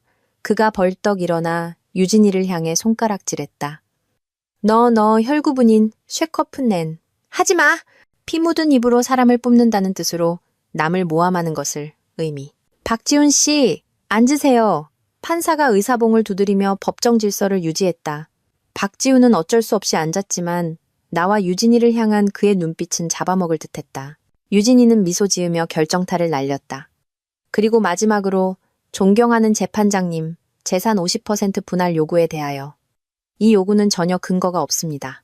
왜냐하면 원고 측이 열거한 빌라, 자동차, 회사 지분을 포함한 모든 재산은 결혼 전에 형성된 강서연 씨의 특유 재산이며 합법적인 공증 서류가 있기 때문입니다. 현행법상 박지훈 씨는 이 재산에서 단 1원도 받을 권리가 없습니다. 법정 전체에 침묵이 흘렀다. 유진이의 선언은 박지훈과 그의 어머니 귀에 날벼락처럼 떨어졌다. 그들은 완전히 넋이 나간 채 방금 들은 말을 믿을 수 없었다. 공로를 내세워 재산을 나누어 가지려던 그들의 계획은 첫 라운드에서부터 완전히 무너져 내렸다. 최유진이 제시한 증거들은 박지훈과 그의 변호사의 얼굴에 차가운 물벼락을 퍼붓는 것과 같았다. 공로를 내세워 재산을 나누려던 계획은 완전히 파산했다. 경험 없는 박지훈의 변호사는 당황한 기색이 역력했고 이마에는 식은땀이 송골송골 맺혔다. 그는 무게감 있는 반박을 전혀 내놓지 못했다. 박지훈은 고개를 푹 숙인 채 책상 아래 두 손을 하얗게 질릴 때까지 꽉 쥐었다. 굴욕과 분노가 그의 속을 태우고 있었다. 그는 강서연이 이렇게까지 철저하게 준비해서 자신에게 살아날 구멍 하나 주지 않을 줄은 상상도 못했다. 상황이 불리해지자 박지훈의 변호사는 황급히 전술을 바꿨다. 판사의 허락을 받은 후 그는 다시 일어섰다. 이번에는 자신감 넘치는 목소리가 아닌 연민 가득한 목소리였다. 존경하는 재판장님. 그가 나를 향해 질책 가득한 눈빛을 보내며 시작했다. 맞습니다. 그 재산들은 모두 강서연 씨의 명의로 되어 있습니다. 제 의뢰인은 아내를 너무나 사랑하고 믿었기에 손해를 따지지 않았습니다. 그는 아내의 것이 곧 남편의 것이고 모든 것이 하나의 가정을 위한 것이라 생각했습니다. 하지만 그는 틀렸습니다. 그는 극적인 효과를 위해 잠시 말을 멈췄다. 제 의뢰인이 이 결혼에서 가장 갈망했던 것은 돈이나 지위가 아니었습니다. 그것은 바로 아이, 완전한 가정의 따스함이었습니다. 하지만 존경하는 재판장님, 강서연 씨는 사업에 너무 몰두한 나머지 여성으로서 가장 기본적인 천륜을 다하지 못했습니다. 그녀는 아이를 낳지 못했습니다. 그의 말은 법정 한가운데서 터진 폭탄과도 같았다. 모든 시선이 나에게 쏠렸다. 박지훈의 어머니는 즉시 이 기회를 놓치지 않고 애처롭게 흐느끼기 시작했다. 아이고, 우리 집 팔자야. 남의 집 며느리들은 자식들 잘만 낳는데 우리 아들은 대를 이을 자식 하나 얻는 게 소원이었는데 그것도 못했어요. 우리 아들 속이 얼마나 타들어갔겠어요. 재판장님. 박지훈의 변호사가 비통한 목소리로 말을 이었다. 바로 이러한 애정 결핍과 아버지가 되고픈 갈망 때문에 제 의뢰인은 무심코 실수를 저지르고 말았습니다. 그는 밖에서 아들을 얻었습니다. 그 아이는 아무 죄가 없습니다. 아이는 아빠가 필요하고 건강하게 자라기 위한 부양이 필요합니다. 제 의뢰인은 강서연 씨에게 무정하게 쫓겨난 후 현재 빈털터리 상태로 아이를 양육할 능력이 없습니다. 여기까지 오자 그들의 최종 목적이 드러났다. 그러므로 그가 판사를 똑바로 쳐다봤다. 저희는 더 이상 재산 분할을 요구하지 않겠습니다. 대신 아내였던 강서연 씨에게 남편의 혼외자에 대한 부양 책임을 요구합니다. 저희는 아이의 미래를 보장하기 위해 일시금으로 50억 원의 위자료 및 양육비를 요구합니다. 이것은 강서연 씨가 제 의뢰인이 겪은 상처에 대해 이행해야 할 책임이자 보상입니다. 50억. 그 액수의 법정은 다시 한번 술렁였다. 이것은 더 이상 양육비가 아니었다. 명백한 공갈 협박이었다. 그들은 아이를 이용해 나에게서 거액을 뜯어내려 했다. 박지훈은 고개를 들고 도전적인 눈빛으로 나를 쳐다봤다. 그는 이것이 그의 마지막 히든카드라고 믿었다. 그는 내가 체면 때문에, 여론의 압박 때문에, 그리고 알도 못 낳는 여자라는 낙인 때문에 이 요구를 받아들일 것이라고 믿었다. 그는 아들을 이용해 나에게 치명타를 날리려 했다. 돈도 얻고 나를 망신도 주고 나는 여전히 표정 하나 없이 앉아 있었다. 유진이를 곁눈질하니 그녀도 나를 보고 있었다. 그녀의 눈에 날카로운 빛이 스쳤다. 맞아, 박지훈. 이게 바로 내가 기다리던 순간이야. 당신은 스스로 내가 파놓은 덫으로 걸어 들어왔어. 가장 재미있는 연극은 이제부터 시작이니까. 박지훈 측의 뻔뻔한 요구와 비난 섞인 말의 법정은 팽팽한 긴장감에 휩싸였다. 모두가 내 반응을 기다렸다. 그들은 내가 분노하거나 반박하거나 굴욕감을 느낄 것이라 생각했다. 하지만 아니었다. 최유진이 일어섰다. 그녀의 얼굴에는 분노의 기색 하나 없었다. 오히려 관대한 미소를 지었다. 존경하는 재판장님. 그녀가 놀라울 정도로 평온한 목소리로 말했다. 저희는 박지훈 씨와 그 가족의 심정을 충분히 이해합니다. 대를 이을 자식을 갖는 것은 정당한 소망입니다. 유진이의 말에 박지훈과 그의 변호사는 놀라움을 감추지 못했다. 우리가 그렇게 쉽게 그들의 논리를 받아들일 줄은 몰랐을 것이다. 유진이가 더욱 공감하는 목소리로 말을 이었다. 제 의뢰인, 강서연 씨 또한 자비로운 마음을 가진 여성입니다. 비록 박지훈 씨가 혼인기간 중 중대한 잘못을 저질렀지만 그녀는 아이가 전적으로 무죄이며 가장 좋은 미래를 누릴 자격이 있다고 생각합니다. 그 말을 들은 이 여사는 울음을 그치고 얼굴에 더이한 표정을 지었다. 박지훈도 가슴을 펴며 내가 여론의 압박에 겁을 먹고 항복할 준비가 되었다고 생각했다.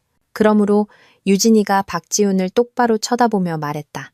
아이의 양육비 요구에 대해 제 의뢰인은 전적으로 동의합니다. 이 말에 박지훈 측은 자신의 귀를 의심했다. 그렇게 쉽게 동의한다고? 제 의뢰인은 50억 원의 양육비에 동의할 뿐만 아니라 유진이가 말을 이었다. 그녀가 뱉는 말 한마디 한마디는 상대를 더욱 놀라게 했다. 아이를 위해 100억 원 규모의 신탁펀드를 설립하여 아이가 성인이 될 때까지 풍족한 삶을 보장해줄 용의가 있습니다. 100억 원. 이 액수는 박지훈의 기대를 훨씬 뛰어넘는 것이었다. 그는 멍해졌고 그의 눈에는 숨길 수 없는 탐욕이 번뜩였다. 그의 어머니는 기쁨에 거의 뛰어오를 뻔했다. 그들은 자신들이 이겼다고 나의 약점을 잡았다고 생각했다. 하지만 그들은 너무 일찍 기뻐했다. 기름진 미끼를 던진 후 유진이는 비로소 천천히 결정타를 날렸다. 하지만 그녀가 말했다. 입가에는 여전히 미소가 걸려 있었지만 눈빛은 날카로워졌다. 이 막대한 금액이 올바른 대상에게 전달되도록 보장하고 아이의 합법적인 권리와 미래를 보호하기 위해 저희는 지극히 통상적인 법적 절차에 해당하는 작은 요구사항이 하나 있습니다. 그녀는 잠시 말을 멈추고 기대에 찬 박지훈의 눈을 똑바로 쳐다봤다. 저희는 법원에 박지훈 씨와 아이 사이의 친자관계를 확인하기 위한 유전자 검사, DNA 검사를 요청합니다. 이는 신탁펀드 설립을 위한 법적 절차를 완료하고 모든 것이 투명하고 법에 따라 진행되도록 보장하기 위한 필수적인 단계입니다. 그 요구가 나오자 법정의 공기는 얼어붙었다. 100억 원의 환상에 빠져있던 박지훈은 이 요구를 듣고는 실소를 터뜨렸다. 그는 나와 유진이를 경멸과 동정이 섞인 눈으로 쳐다봤다. 유전자 검사? 그가 오만한 목소리로 말했다. 당연히 좋죠. 완전히 동의합니다. 당신들이 감히 하자고 안 할까봐 걱정했지. 얼마든지 하세요. 그래서 내가 이 아이의 아버지라는 걸 만천하에 보여줍시다. 그때 강서연 씨가 무슨 낯으로 다른 사람들을 볼지 궁금하군. 그는 이것이 나를 다시 한번 망신 줄 절호의 기회라고 생각했다. 그는 유전자 검사 결과가 자신의 남성성과 나의 실패를 증명하는 확고한 증거가 될 것이라고 믿었다. 그는 조금의 망설임도 없이 우리의 요구에 즉시 동의했다. 그의 변호사도 연신 고개를 끄덕였다. 존경하는 재판장님, 저희는 검사 요구에 전적으로 동의합니다. 판사가 나를 쳐다보았고 나와 유진이가 여전히 태어난 것을 보고는 고개를 끄덕였다. 좋습니다. 법원은 유전자 검사 요구를 승인합니다. 결과는 다음 재판에서 공표하겠습니다. 판사가 의사봉을 두드렸다. 재판이 끝났다. 박지훈과 그의 어머니는 의기양양한 표정으로 법정을 떠났다. 그들은 승리가 이미 손안에 있다고 믿었다. 그들은 100억 원과 내가 곧 겪게 될 굴욕을 꿈꾸고 있었다. 나는 그들의 뒷모습을 보며 입꼬리를 살짝 올렸다. 박지훈, 당신 너무 순진하네. 당신은 당신의 자신감과 오만이 스스로를 죽음의 문턱으로 밀어넣었다는 걸 몰라. 당신이 공들여 만든 연극은 이제 곧 막을 내릴 시간이야. 일주일 후 다음 재판이 다시 열렸다. 법정의 공기는 그 어느 때보다 팽팽했다. 박지훈과 그의 어머니는 일찍부터 와서 의기양양함과 기대를 숨기지 못했다. 그는 심지어 나를 향해 넌 졌어라고 말하는 듯한 도발적인 미소를 지었다. 김한나는 오지 않았다. 아마 집에서 아이를 돌보며 승전보를 기다리고 있을 것이다. 나는 여전히 파도 한 점 없는 바다처럼 냉정한 표정을 유지했다. 내 옆에 최유진은 차분하게 서류를 정리하며 가끔 맞은편을 의미심장한 눈빛으로 쳐다봤다. 판사가 들어오고 법정 전체가 일어섰다 앉았다.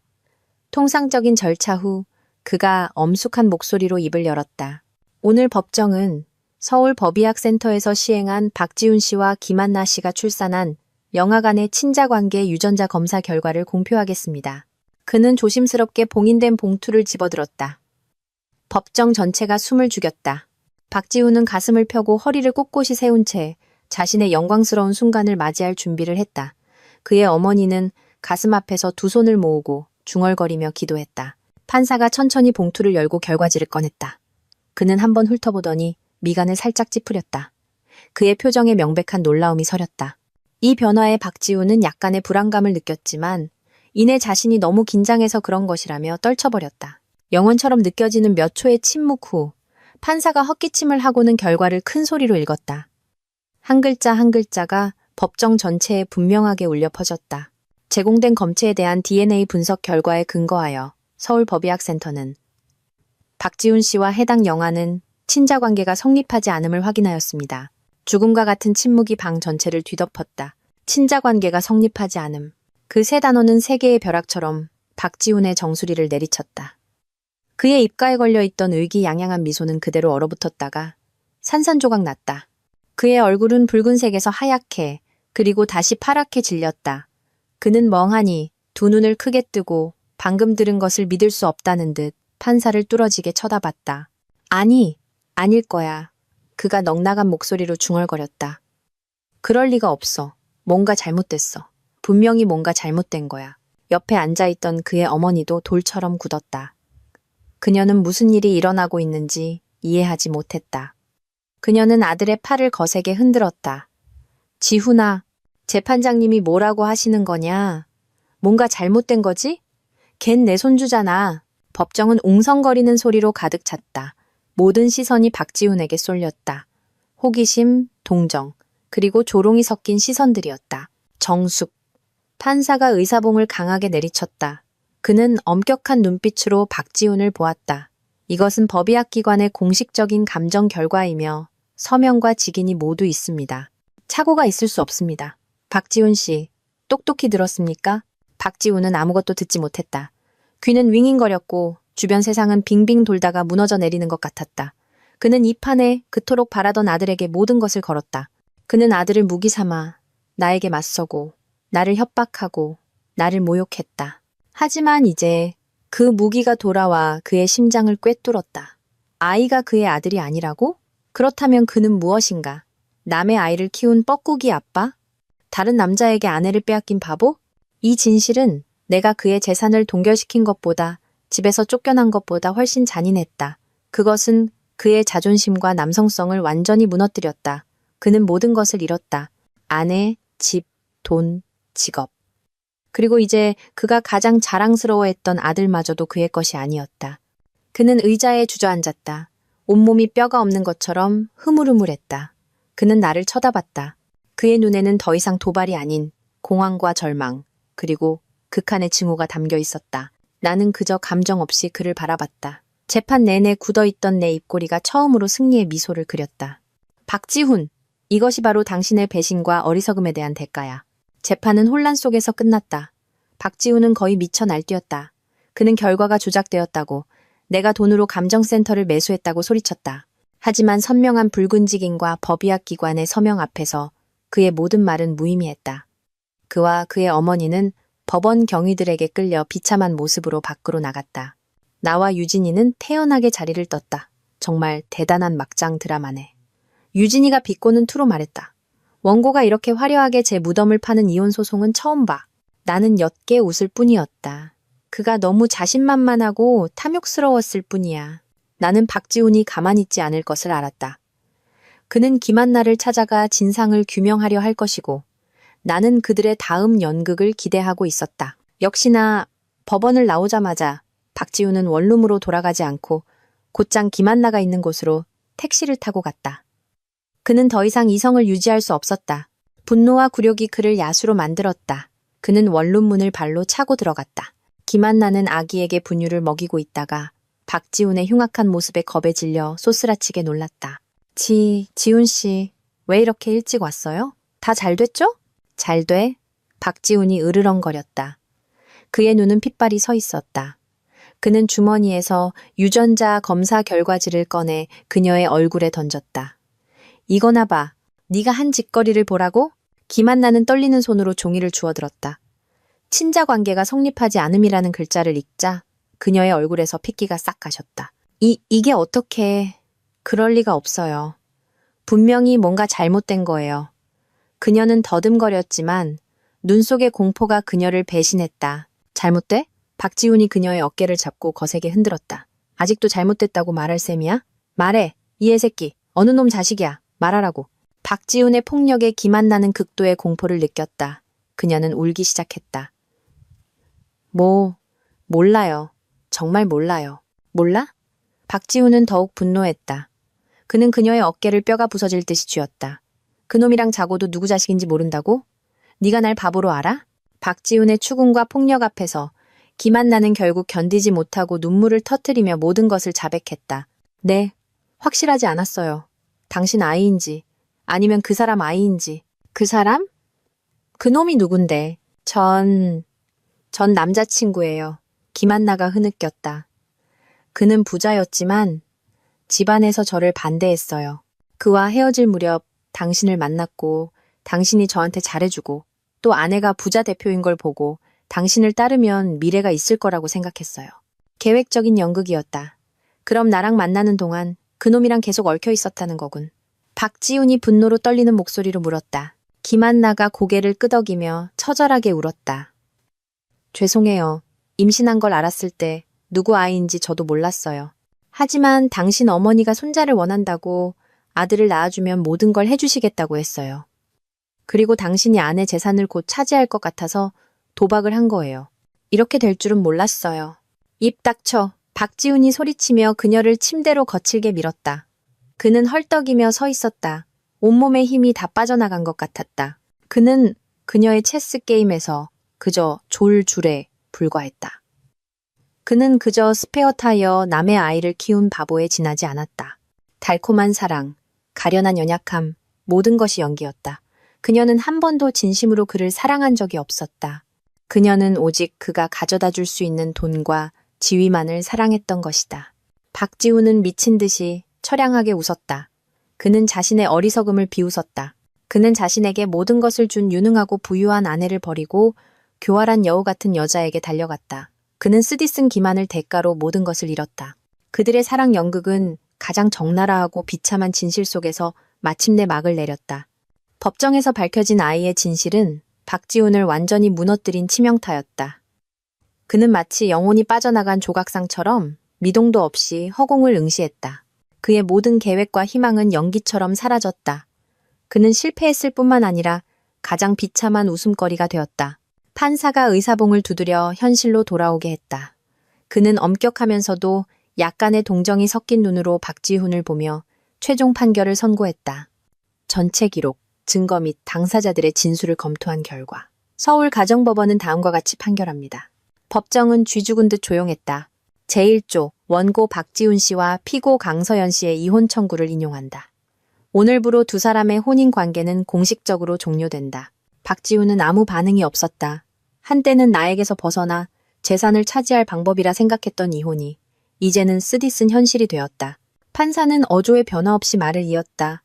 제2조 재산 문제에 대하여 부동산, 자동차, 회사 지분을 포함한 고가의 모든 재산은 강서연 씨의 혼전 특유 재산임이 법적으로 인정되므로 원고 측의 재산 50% 분할 요구를 전부 기각한다.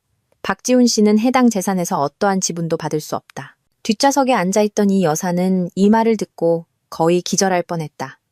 온갖 욕설과 눈물에도 불구하고 아들이 단 1원도 받지 못한다는 결과를 믿을 수 없었다.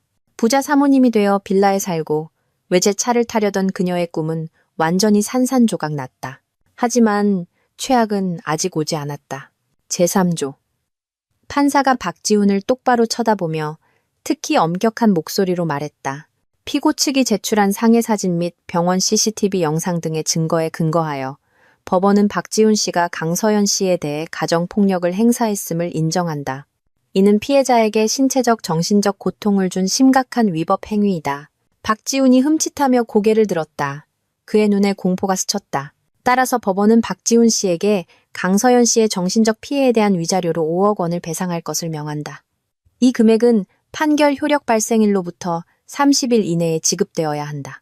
5억 원. 이 액수는 박지훈에게 내려친 마지막 망치질과도 같았다. 그는 돈을 받기는커녕 거액의 배상금을 물어야 했다. 빈털터리인 그의 상황에서 5억 원은 천문학적인 숫자나 다름없었다. 안 돼! 반대합니다. 박지훈이 벌떡 일어나 미친 듯이 소리쳤다. 난 돈 없어! 어디서 돈이 나서 배상을 해! 저 여자가 내 모든 걸 가져갔다고! 날 죽이려는 거야. 정숙. 판사가 의사봉을 강하게 내리쳤다. 15일 이내에 항소할 권리가 있습니다. 판결을 이행하지 않을 시 법적 책임을 지게 될 것입니다. 재판을 마칩니다. 판사는 말을 마치고 일어나 자리를 떴다. 뒤에는 무너져 내린 박지훈과 웅성거리는 법정만이 남았다. 그는 모든 것을 잃었다. 아내, 집, 차, 돈, 직업. 심지어 자랑스러워했던 아들마저도 자신의 핏줄이 아니었다. 이제 그는 거액의 빚까지 짊어지게 되었다. 호화롭게 살던 프로젝트 본부장에서 빚더미에 앉은 빈털터리이자 온 세상의 웃음거리가 된 것이다. 나는 유진이와 함께 태연하게 법정을 나섰다. 박지훈을 지나칠 때 나는 그를 쳐다보지도 않았다. 나에게 그는 이제 완전히 낯선 사람, 깨끗이 지워버려야 할 더러운 기억일 뿐이었다. 이 여사는 내가 지나가자 달려들어 나를 붙잡으려 하며 욕을 퍼부었다. 이 쌍년아, 네가 내 아들 다 죽여놨어. 이 독사 같은 년 너 곱게 죽지 못할 거야. 하지만 그녀가 내 몸에 손대기도 전에 법원 경위들에게 제지당했다. 나는 계속해서 걸어나갔다. 뒤돌아보지 않았다. 그 욕설들은 이제 내게 귓가를 스치는 바람 소리일 뿐이었다. 법원 밖으로 나오자 눈부신 여름 햇살이 쏟아졌다. 나는 깊은 숨을 들이쉬었다. 가슴이 이상하게 가벼웠다. 전쟁은 끝났고 나는 이겼다. 하지만 기쁜 승리는 아니었다. 그저 과거의 실수에 대한 필요한 마침표일 뿐이었다. 이제부터 박지훈과 그의 가족은 내 인생과 아무런 관련이 없을 것이다. 그는 자신이 저지른 결과에 스스로 맞서야 할 것이다. 빈털터리에 빚더미에 앉아 남의 자식을 키우며 그것이야말로 배신자에게 가장 합당한 판결이었다. 강서연 없는 삶은 박지훈에게 지옥보다 더 끔찍했다. 그는 빈털터리가 되었을 뿐만 아니라 5억 원의 빚까지 짊어졌다. 김한나는 박지훈이 더 이상 이용 가치가 없다는 것을 알자마자 부유한 전 남자친구에게 재빨리 연락해 아이와 이 모든 혼란을 남겨두고 멀리 도망쳐버렸다. 박지훈은 하루하루 생계를 유지하고 아이 분유값을 벌기 위해 온갖 막노동을 해야 했다. 한때는 정장을 입고 외제차를 몰던 그가 이제는 부두에서 짐을 나르고 공사장에서 자벽부로 일했다. 이 혹독한 현실은 그를 거의 미치게 만들었다. 극한의 절망 속에서 박지훈은 다시 나를 떠올렸다. 과거의 호화로운 삶을, 과거의 내 연약함을 생각했다. 그는 내가 그저 화가 난 것일 뿐 자신이 진심으로 뉘우치면 마음이 약해질 것이라고 생각했다. 그는 마지막 도박, 바로 동정심의 모든 것을 걸기로 했다. 비가 억수같이 쏟아지던 어느 오후, 박지훈은 어머니와 함께 해성 캐피털이 있는 빌딩을 찾아왔다. 그는 이전의 초췌한 모습 대신 낡고 해졌지만 최대한 깨끗한 옷을 입고 있었다. 그들은 1층 로비에서부터 보안 요원에게 제지당했다. 죄송합니다. 강 대표님께서 두 분을 만나지 않겠다고 하셨습니다. 하지만 박지훈은 이 상황을 미리 준비했다. 그는 소란을 피우는 대신 갑자기 사람들로 붐비는 로비 한가운데에 무릎을 꿇었다. 제발 부탁드립니다. 그가 쉬고 처량한 목소리로 외쳤다. 제발 그녀를 만나게 해주세요. 단지 미안하다는 말 한마디만 하고 싶습니다. 제가 잘못했어요. 정말로 잘못했습니다. 그의 행동은 즉시 로비의 모든 사람들의 주목을 끌었다. 다른 회사 직원들, 드나드는 고객들 모두가 멈춰서서 쳐다봤다. 이 여사도 즉시 연기에 동참했다. 그녀는 바닥에 주저앉아 아들의 고통과 전 며느리의 악랄함에 대해 울며불며 하소연했다. 우리 며느리는 부자인데 우리 아들을 버렸어요. 우리 아들이 가난하다고 무시해요. 세상에 이렇게 무정한 여자가 어디 있습니까? 그들 모자의 연극에 로비는 아수라장이 되었고 보안 요원들은 어쩔 줄 몰라 했다. 무릎 꿇은 남자와 우는 노인을 함부로 대할 수는 없었다. 소식은 금세 내 귀에 들어왔다. 박 비서가 걱정스러운 표정으로 달려와 보고했다. 대표님, 박 전 본부장님과 어머님께서 아래 로비에서 소란을 피우고 있습니다. 무릎을 꿇고 가시질 않아요. 나는 프로젝트 보고서를 검토하고 있었다. 보고를 듣고도 고개를 들지 않고 차갑게 말했다. 내버려둬요. 연기하게 둬요. 얼마나 오래 버티나 보고 싶으니까. 하지만 박지훈은 내 생각보다 끈질겼다. 그는 빗줄기가 점점 거세지고 세상 사람들의 따가운 시선 속에서도 2시간 동안이나 그 자리에 무릎 꿇고 있었다. 그는 헬쑥해지고 옷은 흠뻑 젖어 참으로 비참해 보였다. 결국 나는 이 연극을 끝내기로 결심했다. 하찮은 자들 때문에 회사 이미지가 손상되는 것을 원치 않았다. 나는 일어나 곧장 로비로 내려갔다. 내 등장에 구경하던 군중은 더욱 술렁였다. 박지훈은 나를 보자 마치 구세주를 만난 듯 눈이 빛났다. 그는 무릎으로 기어와 내 다리를 붙잡으려 했다. 서연아, 강서연, 제발. 그가 고개를 들었다. 헬쑥한 얼굴은 빗물과 눈물로 범벅이 되어 있었다. 이번 한 번만 용서해줘. 내가 잘못했어. 난 개자식이야. 짐승만도 못해. 널 때리지 말았어야 했어. 배신하지 말았어야 했어. 그가 스스로 뺨을 때렸다. 짝짝 소리가 울렸다. 봐, 나 벌 받았잖아. 모든 걸 잃었어. 사는 게 아니야. 서연아, 나 아직도 널 사랑해. 우리 다시 시작하면 안 될까? 다시는 널 아프게 하지 않겠다고 약속할게. 평생 너에게 너의 말이 될게. 이 처절한 연극, 과거의 나라면 마음이 약해졌을지도 모른다. 하지만 지금의 나는 심장이 돌처럼 굳었다. 나는 한 걸음 물러나 그의 더러운 손을 피했다. 나는 내 발밑에 무릎 꿇은 인간을 파도 한 점 없는 눈으로 내려다봤다. 박지훈 씨 일어나요. 이 빌딩 바닥 더럽히지 말고. 내 차가운 목소리에 그는 멍해졌다. 날 사랑한다고? 나는 비웃었다. 아니, 당신은 날 사랑하지 않아. 당신은 내가 가져다 준 호화로운 삶을 사랑했을 뿐이야. 이제 모든 걸 잃으니까 이 연극을 하러 돌아온 거잖아. 안 그래? 아니야. 아니라고. 그가 황급히 부정했다. 진심으로 널 사랑했어. 됐어. 내가 말을 잘랐다. 그 말 이제 듣기 지겨워. 우리 사이는 당신이 나에게 손을 댄 그날로 끝났어. 내가 당신을 명예훼손과 폭행으로 고소하지 않은 걸 다행으로 알아. 나는 보안팀장을 향해 말했다. 이 두 분, 밖으로 내보내세요. 계속 소란 피우면 경찰 부르시고요. 말을 마친 뒤 나는 몸을 돌려 그에게 더 이상 말할 기회를 주지 않았다. 강서연, 가지마. 박지훈이 보안요원들에게 끌려가며 절망적으로 외쳤다. 강서연, 너 이 피도 눈물도 없는 여자야. 넌 후회하게 될 거야. 반드시 후회하게 될 거라고. 후회하지 않아. 후회해야 할 사람은 당신이야. 박지훈. 평생토록 후회하게 될 거야. 회사에서 비참하게 쫓겨난 후 박지훈의 동정심에 호소하려던 길은 완전히 막혔다. 절망은 분노로 바뀌었다. 막다른 길에 몰린 인간은 종종 미친 짓을 한다. 박지훈도 예외는 아니었다. 그는 마지막 전술, 협박과 공갈로 방향을 틀었다. 며칠 후, 나는 낯선 주소로부터 이메일 한 통을 받았다. 발신인은 박지훈이었다. 내용은 더 이상 애처로운 간청이 아닌 노골적인 협박이었다.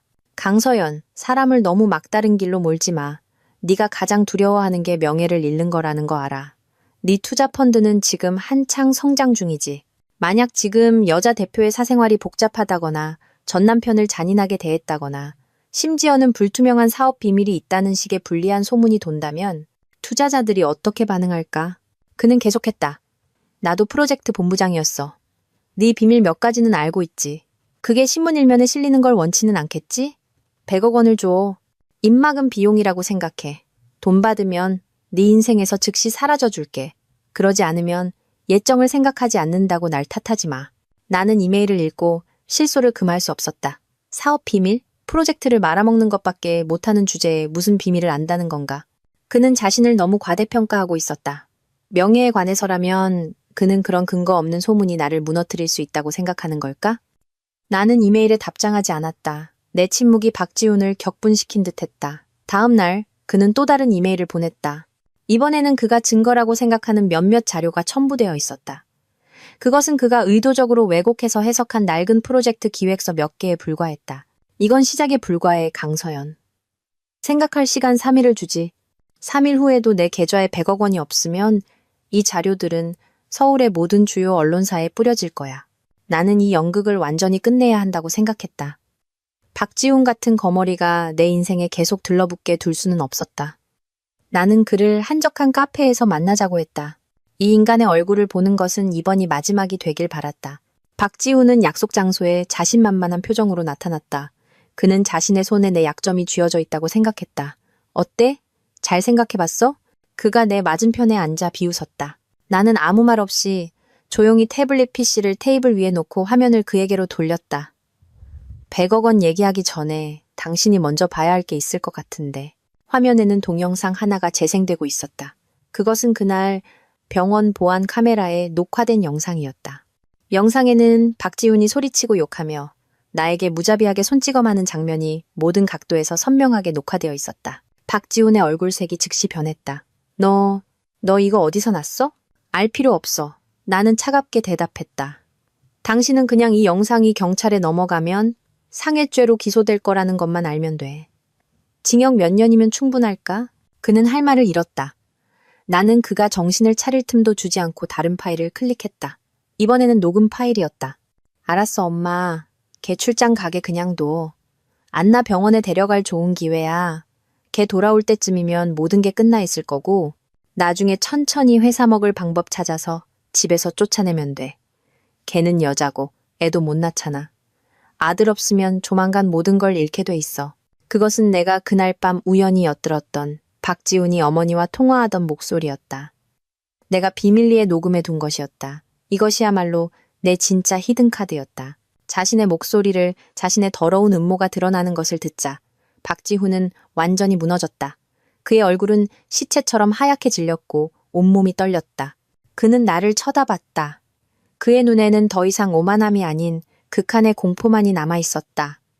너. 그는 한마디도 제대로 하지 못했다. 나는 태블릿 PC를 끄고 가방에 넣었다. 나는 그의 눈을 똑바로 쳐다보며 얼음장처럼 차갑지만 힘있는 목소리로 말했다. 박지훈 씨, 당신 손에 뭐가 있다고 생각해?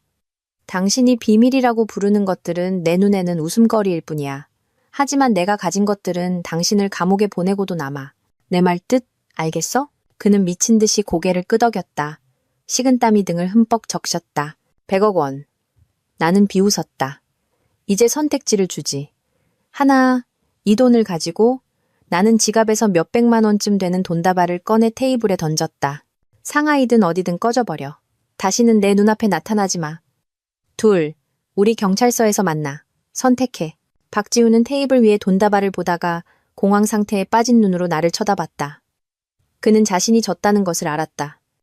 비참하게 그리고 돌이킬 수 없게 졌다.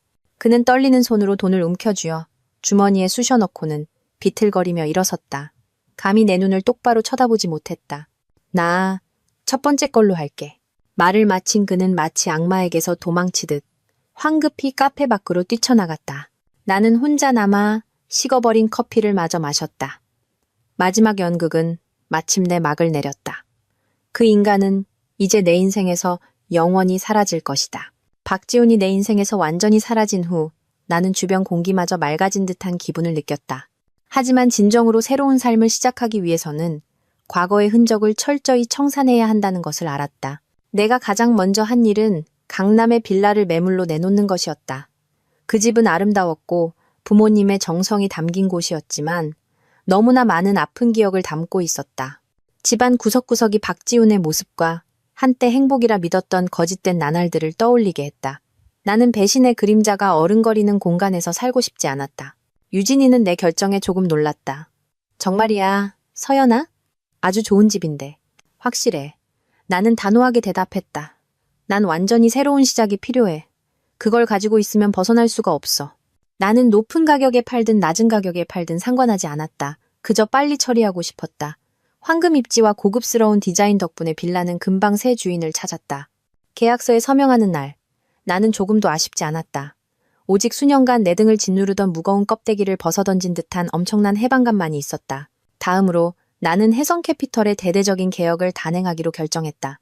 프로젝트 본부장이었던 박지훈의 사건은 우리 회사의 인사관리 및 성과 평가 시스템에 구멍이 있다는 것을 보여주었다. 비슷한 일이 다시는 일어나서는 안 됐다. 나는 모든 임원과 부서장을 소집해 긴급회의를 열었다. 회의실에 들어선 내 모습에 사람들은 조금 놀라는 눈치였다. 그동안 개인적인 일 때문에 부대표들에게 많은 업무를 위임했었다.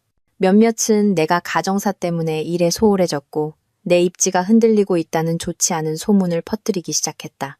오늘 나는 그 모든 소문을 잠재울 것이다. 나는 세련되면서도 권위 있는 오피스룩을 입고 사람들 앞에 섰다. 내 표정은 냉정했고 날카로운 시선으로 회의실을 한번 훑었다. 좋은 아침입니다, 여러분. 내가 입을 열었다. 목소리는 힘있고 분명했다. 오늘 이 회의를 소집한 것은 지난 일을 이야기하기 위함이 아닙니다. 과거는 뒤로 남겨둬야 합니다. 오늘 우리는 혜성 캐피털의 미래에 대해 이야기할 것입니다. 나는 완전히 새로운 성장 전략, 하이테크 투자 분야와 글로벌 시장을 겨냥한 야심차고 대담한 계획을 발표했다. 잠재력, 리스크, 실행 로드맵에 대해 깊이 있게 분석했다. 내가 제시하는 숫자, 차트, 논점 하나하나가 모두 날카롭고 논리적이며 설득력이 있었다. 회의실은 쥐 죽은 듯 조용히 내 말에 귀를 기울였다. 그들의 처음의 놀라움은 점차 경탄으로 바뀌었다. 그들은 완전히 다른 강서연을 보고 있었다. 가정사로 고통받는 여자가 아니라 지혜와 배짱, 결단력으로 가득 찬 비즈니스 세계의 여장부였다. 이 전략을 실행하기 위해서는 내가 말을 이었다. 효율적이고 깨끗한 조직이 필요합니다. 따라서 오늘부로 저는 모든 직급의 성과 평가, KPI 시스템을 전면 재구축할 것입니다. 직원부터 부서장까지 모든 직위는 실제 능력과 결과에 따라 재평가될 것입니다. 일 잘하는 사람은 승진하고 보상받을 것입니다. 요구에 부응하지 못하는 사람은 떠나십시오. 혜성 캐피털은 놀고 먹는 곳이 아닙니다. 내 단호한 선언에 몇몇 찔리는 사람들은 얼굴색이 변했지만 나머지 대다수는 매우 흥분한 표정이었다. 그들은 회사와 자기 자신을 위한 새로운 미래와 기회를 보았다. 회의는 만장일치와 높은 결의 속에서 끝났다.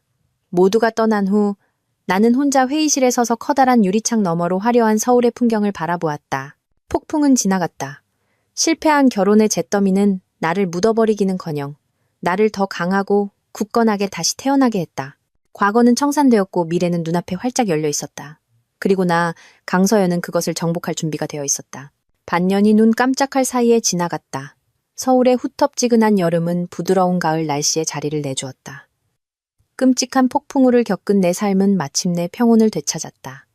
나는 더 이상 강남의 빌라에 살지 않았다. 그곳은 더러운 기억과 함께 단호하게 팔아버렸다. 지금 나는 서울의 화려한 야경이 한눈에 들어오는 도심의 펜트하우스에 산다.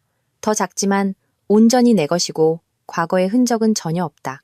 매일 아침 6시에 일어난다. 업무 압박 때문이 아니라 요가 수업을 위한 1시간을 위해서다.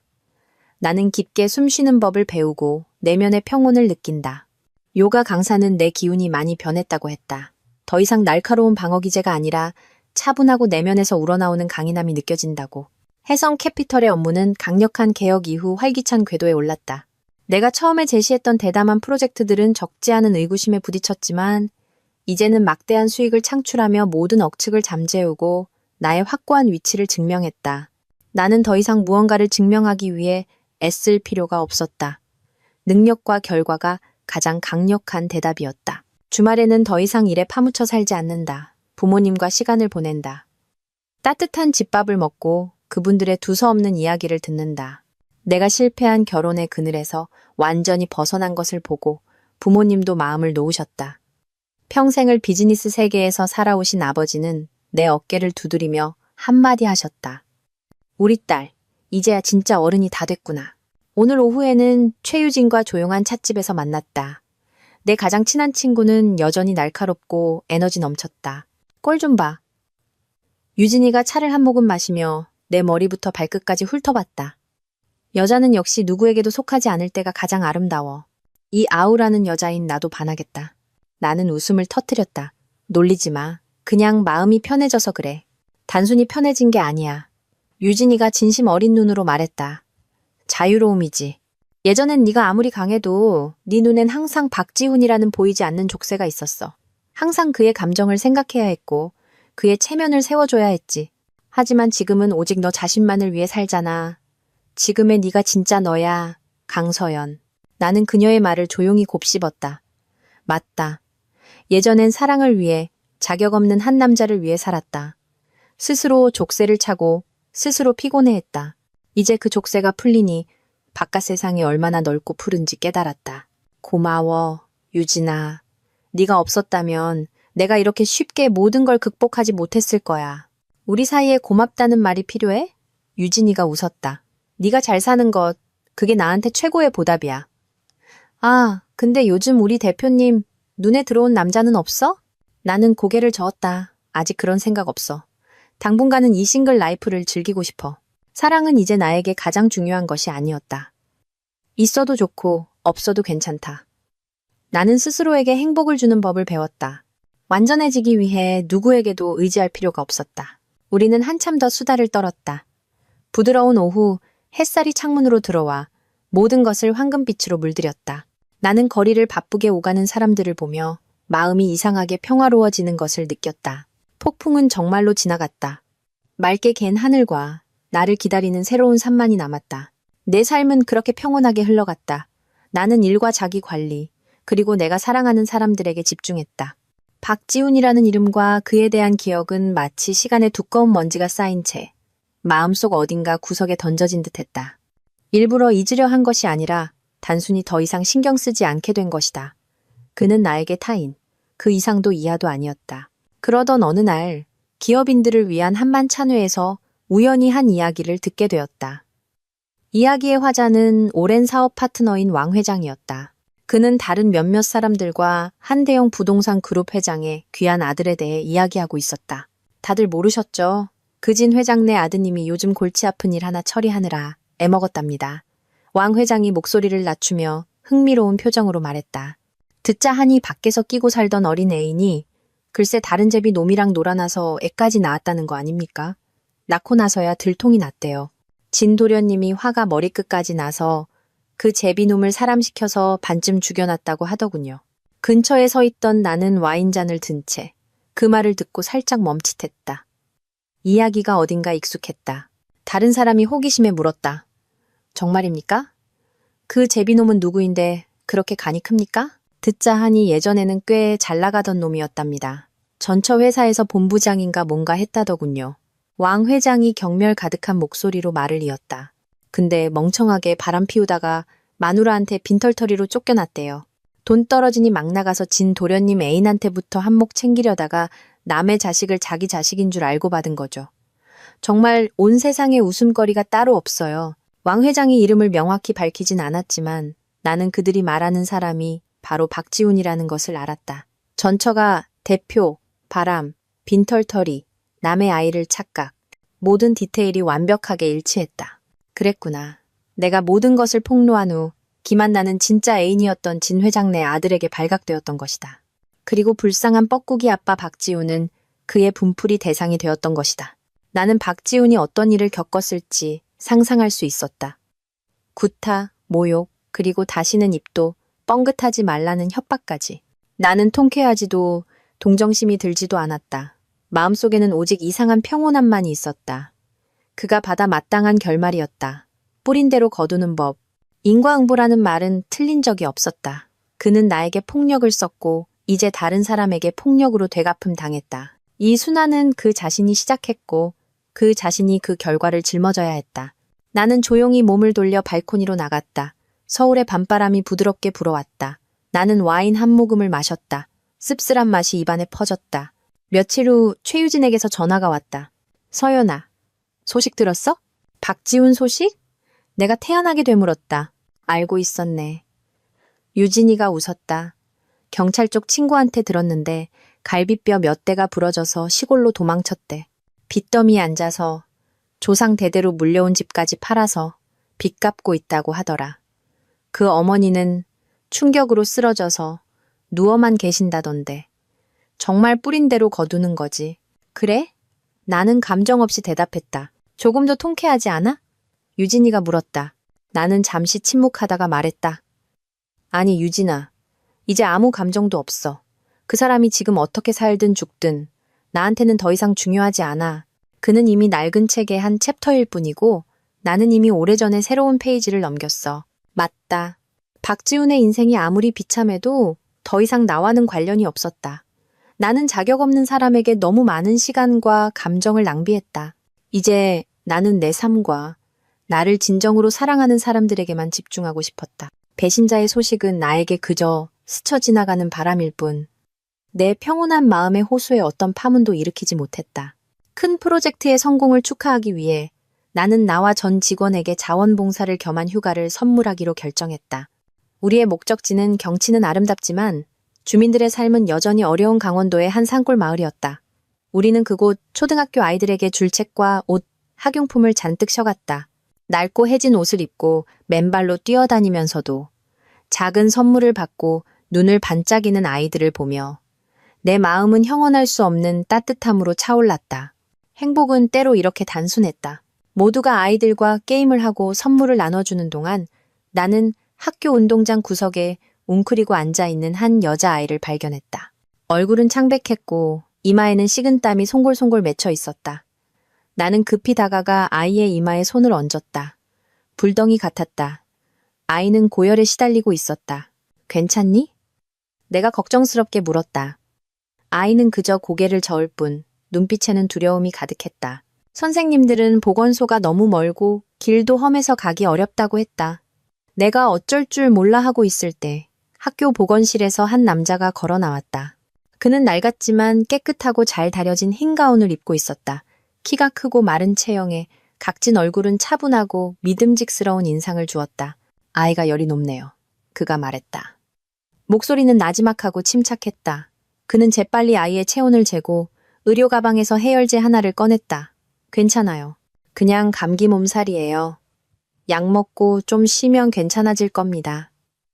그는 아주 끈기 있고 부드럽게 아이에게 약을 먹였다. 아이가 잠든 후 그는 비로소 나를 향해 돌아섰다. 발견해 주셔서 감사합니다.